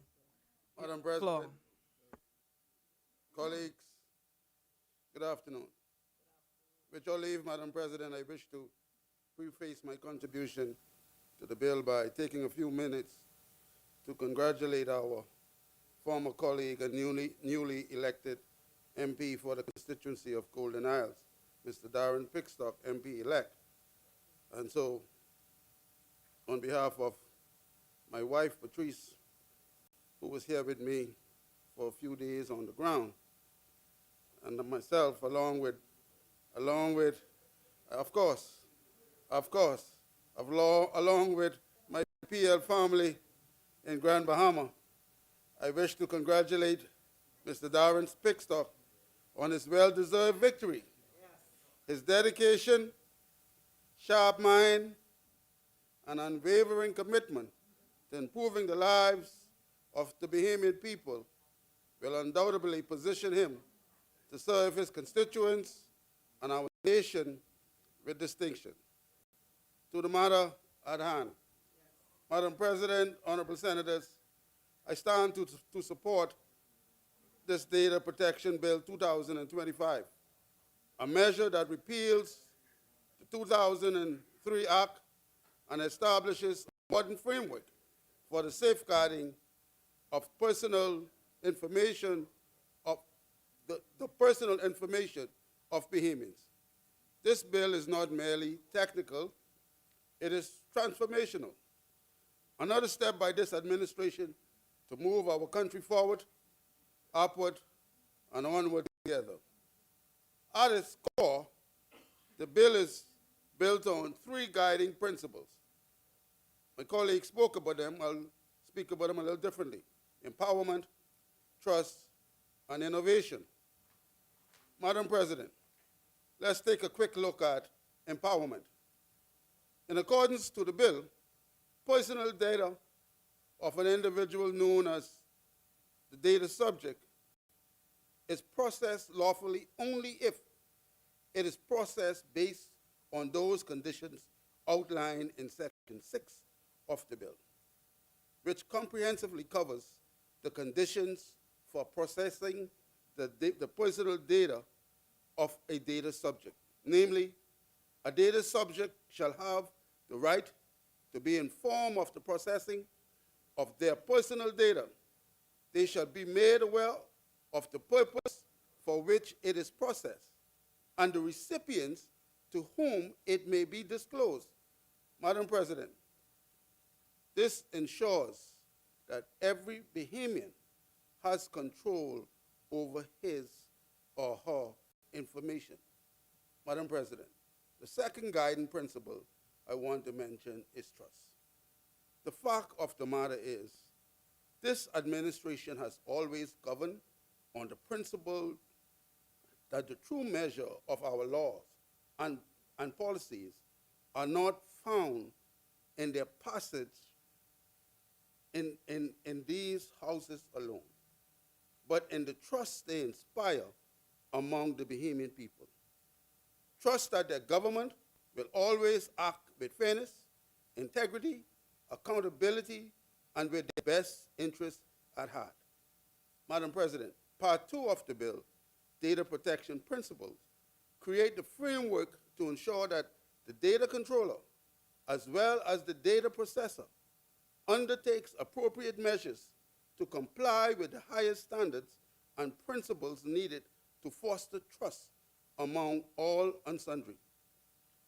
Section 1 of this part also outlines that upon a request by the Commissioner, the data controller as well as the data processor shall demonstrate compliance with the data protection principles.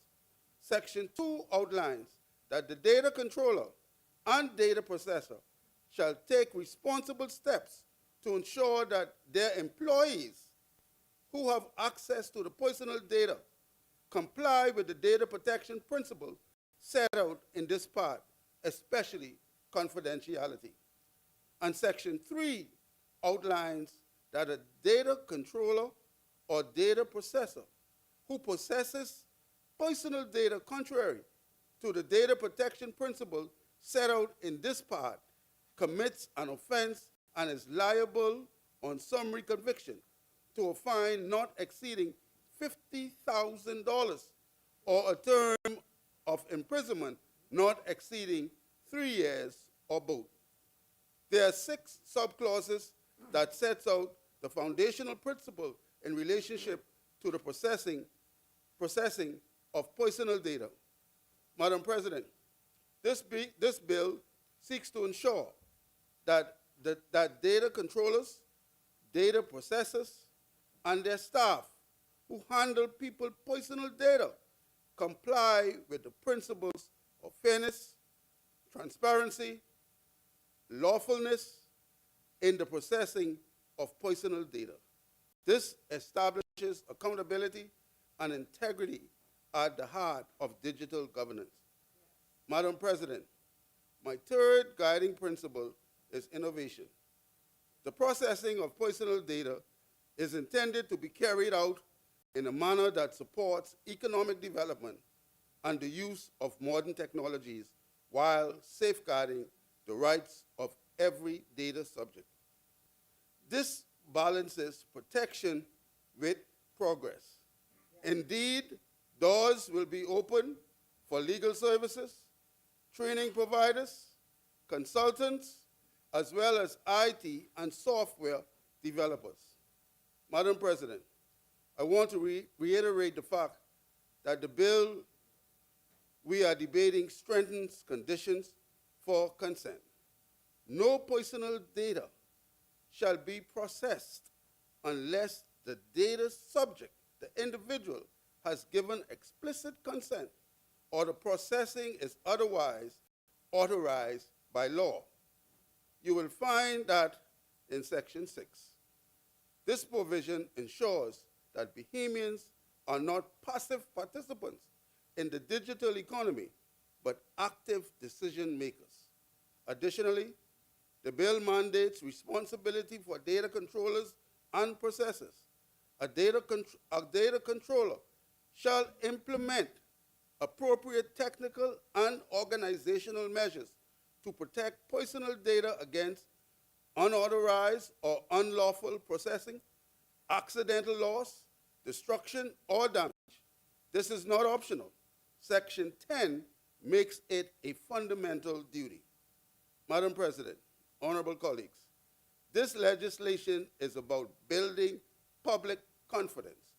When citizens trust that their information is secure, they are more willing to engage in digital services.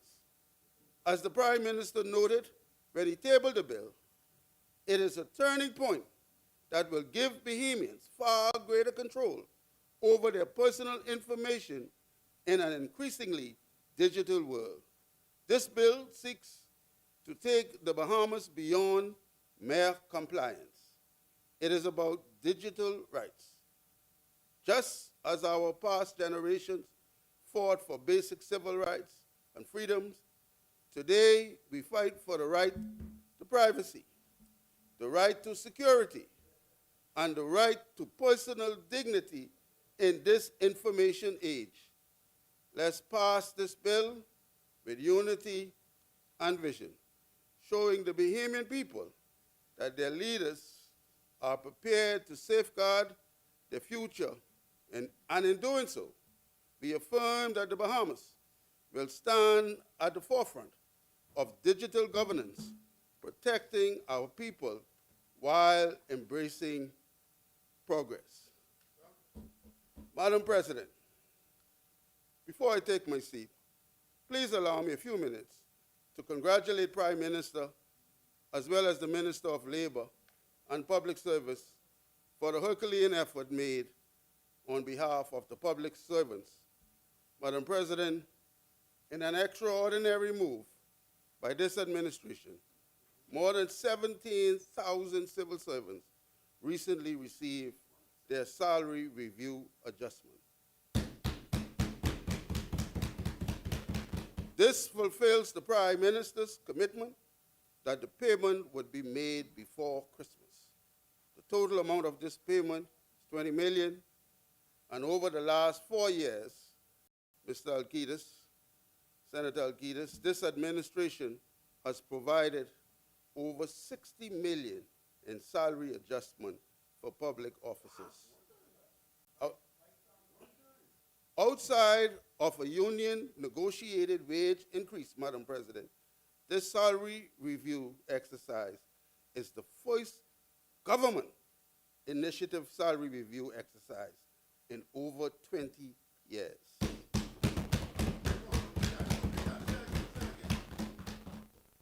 Outside of a union negotiated wage increase, this salary review exercise is the first government initiative salary review exercise in over 20 years. Mr. Alcides, these are very good increases.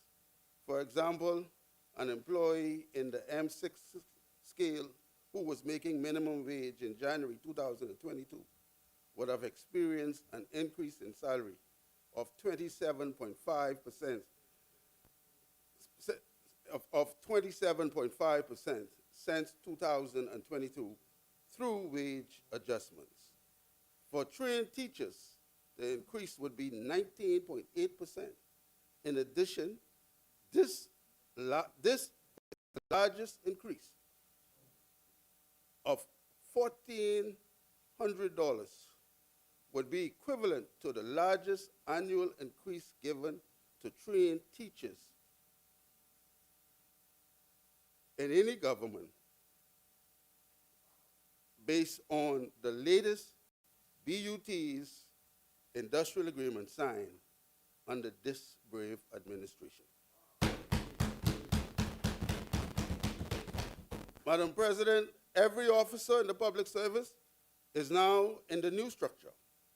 Every officer has received an increase.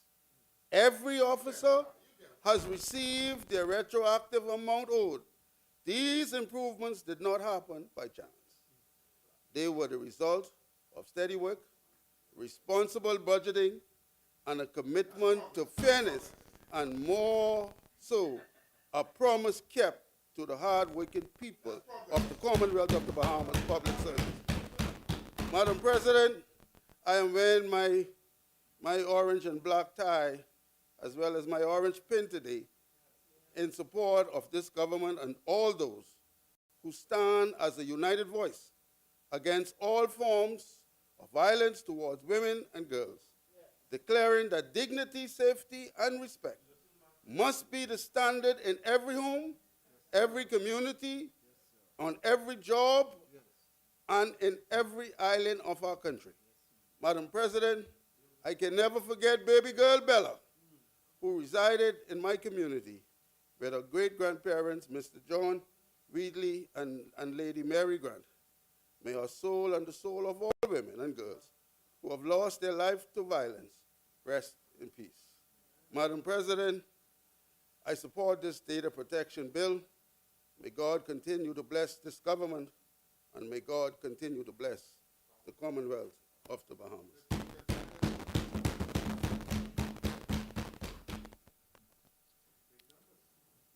Thank you, Senator the Honorable Kirkland Russell, for your contribution. As many, the chair recognizes Senator the Honorable Ryan Pinder. Thank you, Madam President. And just for a quick wrap-up, I thank all of the colleagues here for a robust debate on an important piece of legislation, and certainly the support of the opposition is appreciated with respect to this bill.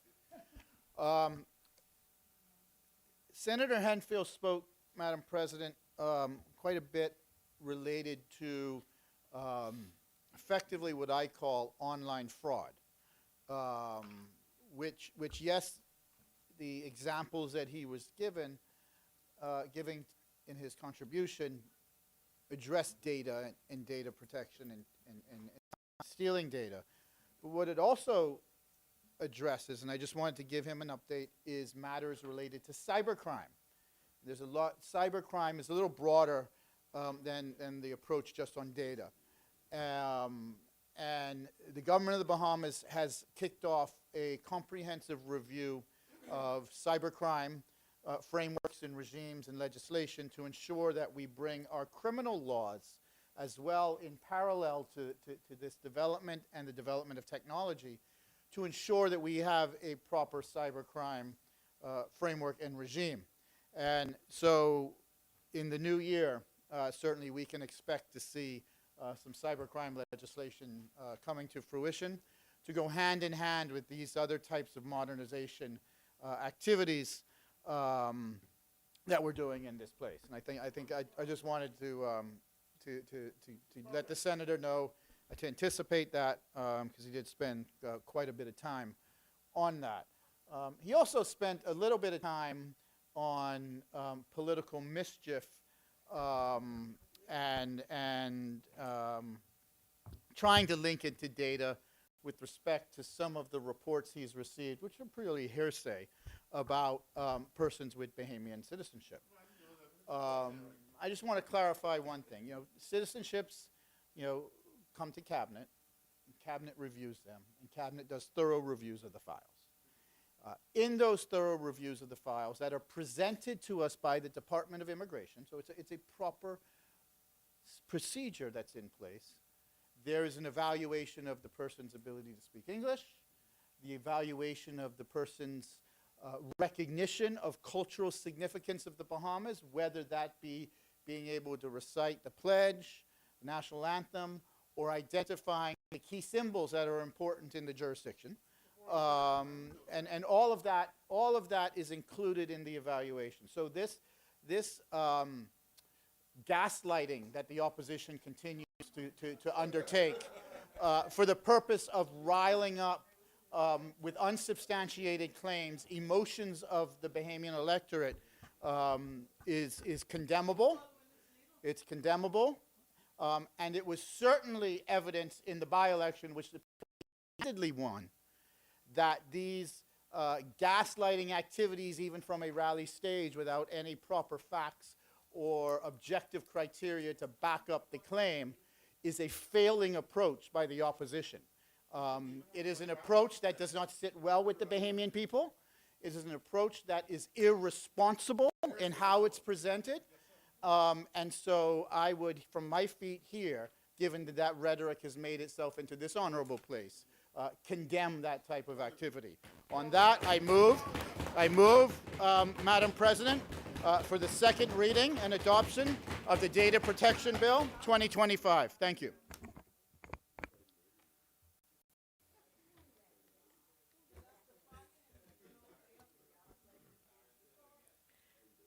Senators,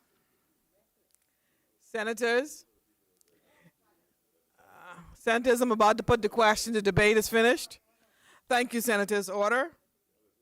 It has been moved and seconded that the following bill be read a second time and committed. A bill for an act to regulate the collection, keeping, processing, use, and dissemination of personal data to protect the privacy of individuals in relation to their personal data, to establish the Office of the Data Protection Commissioner, and to establish the Data Protection Oversight Committee, to repeal the Data Protection Privacy of Personal Information Act, Chapter 324A, and for connected purposes. As many ayes in favor say aye. Aye.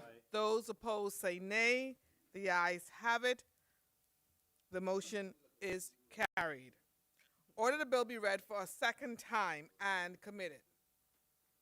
A bill for an act to regulate the collection, keeping, processing, use and dissemination of personal data, to protect the privacy of individuals in relation to their personal data, to establish the Office of the Data Protection Commissioner, and to establish the Data Protection Oversight Committee, to repeal the Data Protection Privacy of Personal Information Act, Chapter 324A, and for connected purposes. For the second reading of bills, Are there none, Madam President? Committee of the Whole. Madam President, I move that the Senate do now resolve itself into a committee of the whole with the Vice President in the chair. Second.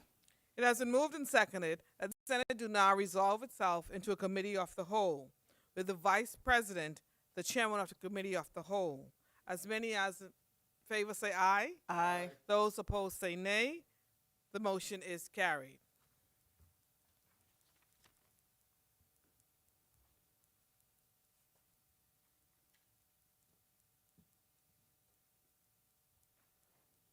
Committee of the Whole. Thank you, Mr. Chairman. With respect for a bill for an act, to regulate the collection, keeping, processing, use, and dissemination of personal data to protect the privacy of individuals in relation to their personal data, to establish the Office of the Data Protection Commissioner, and to establish the Data Protection Oversight Committee, to repeal the Data Protection Privacy of Personal Information Act, Chapter 324A, and for connected purposes. I move that the long title of the bill be agreed. Second. It has been moved and seconded that the long title of the bill be agreed. As many are in favor say aye. Aye. Those who oppose say nay. The motion is agreed. The long title is agreed. Thank you, Mr. Chairman. I move that the short title of the bill be agreed. Second. It has been moved and seconded that the short title of the bill be agreed. As many are in favor say aye. Aye. Those who oppose say nay. The motion is carried. The short title is agreed. Thank you, Mr. Chairman. I now move that clauses 2 through 101 of the bill be agreed. Second.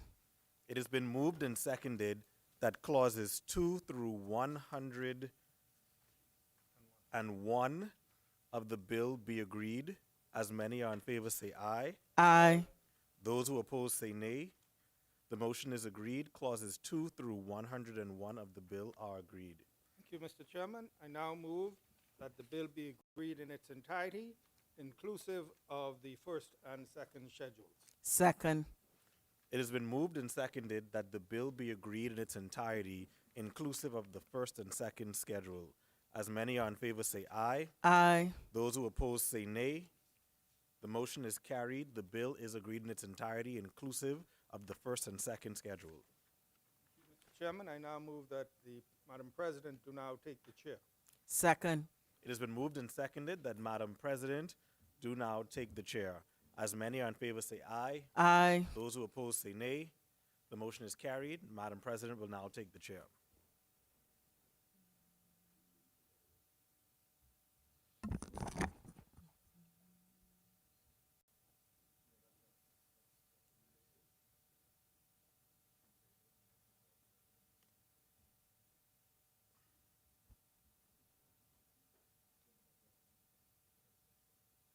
Madam President, I beg leave to report that the Committee of the Whole has examined the bill, having made no amendments thereto.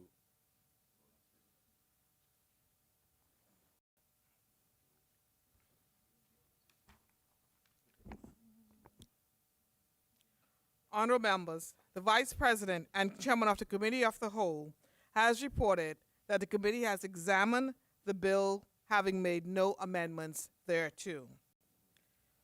Third reading and passing of bills. Madam The President. chair recognizes Senator Honorable Michael Alcides. Thank you, Madam President. Madam President, I move for third reading and passing of a bill for an act to regulate the collection, keeping, processing, use, and dissemination of personal data, to protect the privacy of individuals in relation to their personal data, to establish the Office of the Data Protection Commissioner, and to establish the Data Protection Oversight Committee, to repeal the Data Protection Privacy of Personal Information Act, Chapter 324A, and for connected purposes. Second. It has been moved and seconded that the following bill be read for a third time and passed. As many as in favor say aye. Aye. Those opposed say nay. The motion is carried. Order the bill be read for a third time and passed. A bill for an act to regulate the collection, keeping, processing, use, and dissemination of personal data to protect the privacy of individuals in relation to their personal data, to establish the Office of the Data Protection Commissioner, and to establish the Data Protection Oversight Committee, to repeal the Data Protection Privacy of Personal Information Act, Chapter 324A, and for connected purposes.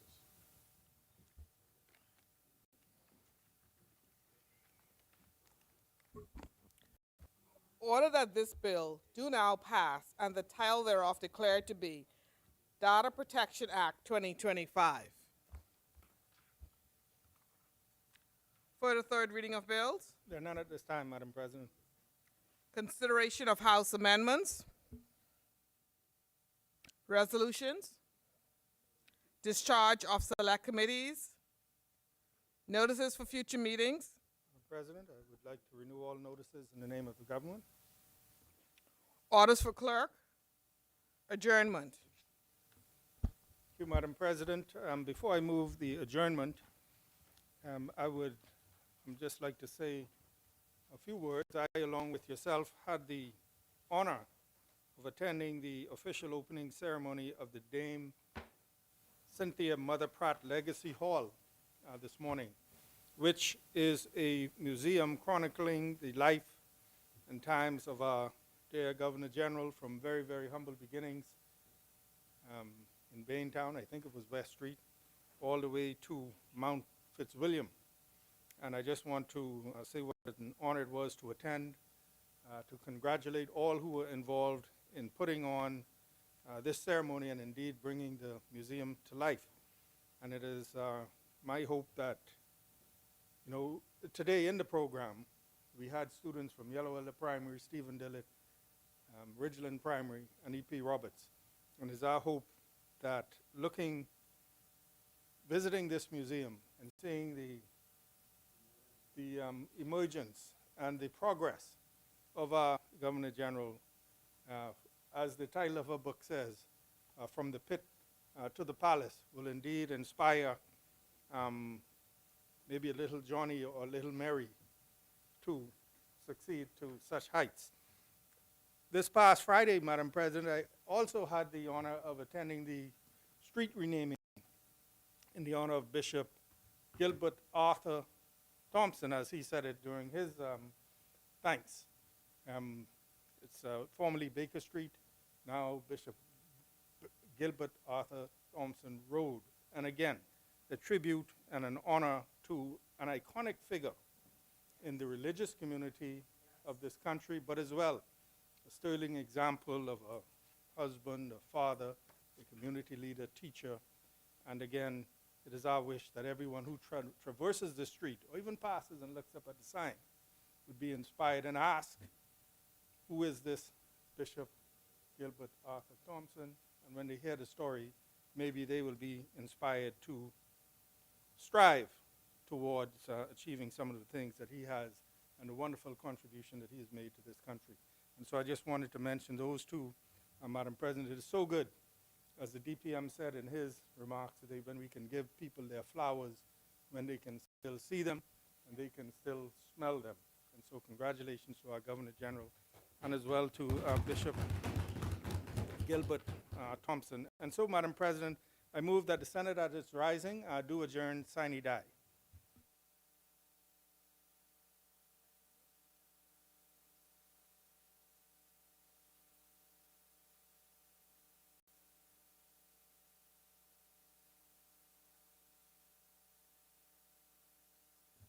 Madam President, I move that the Senate do now adjourn. Is there a second?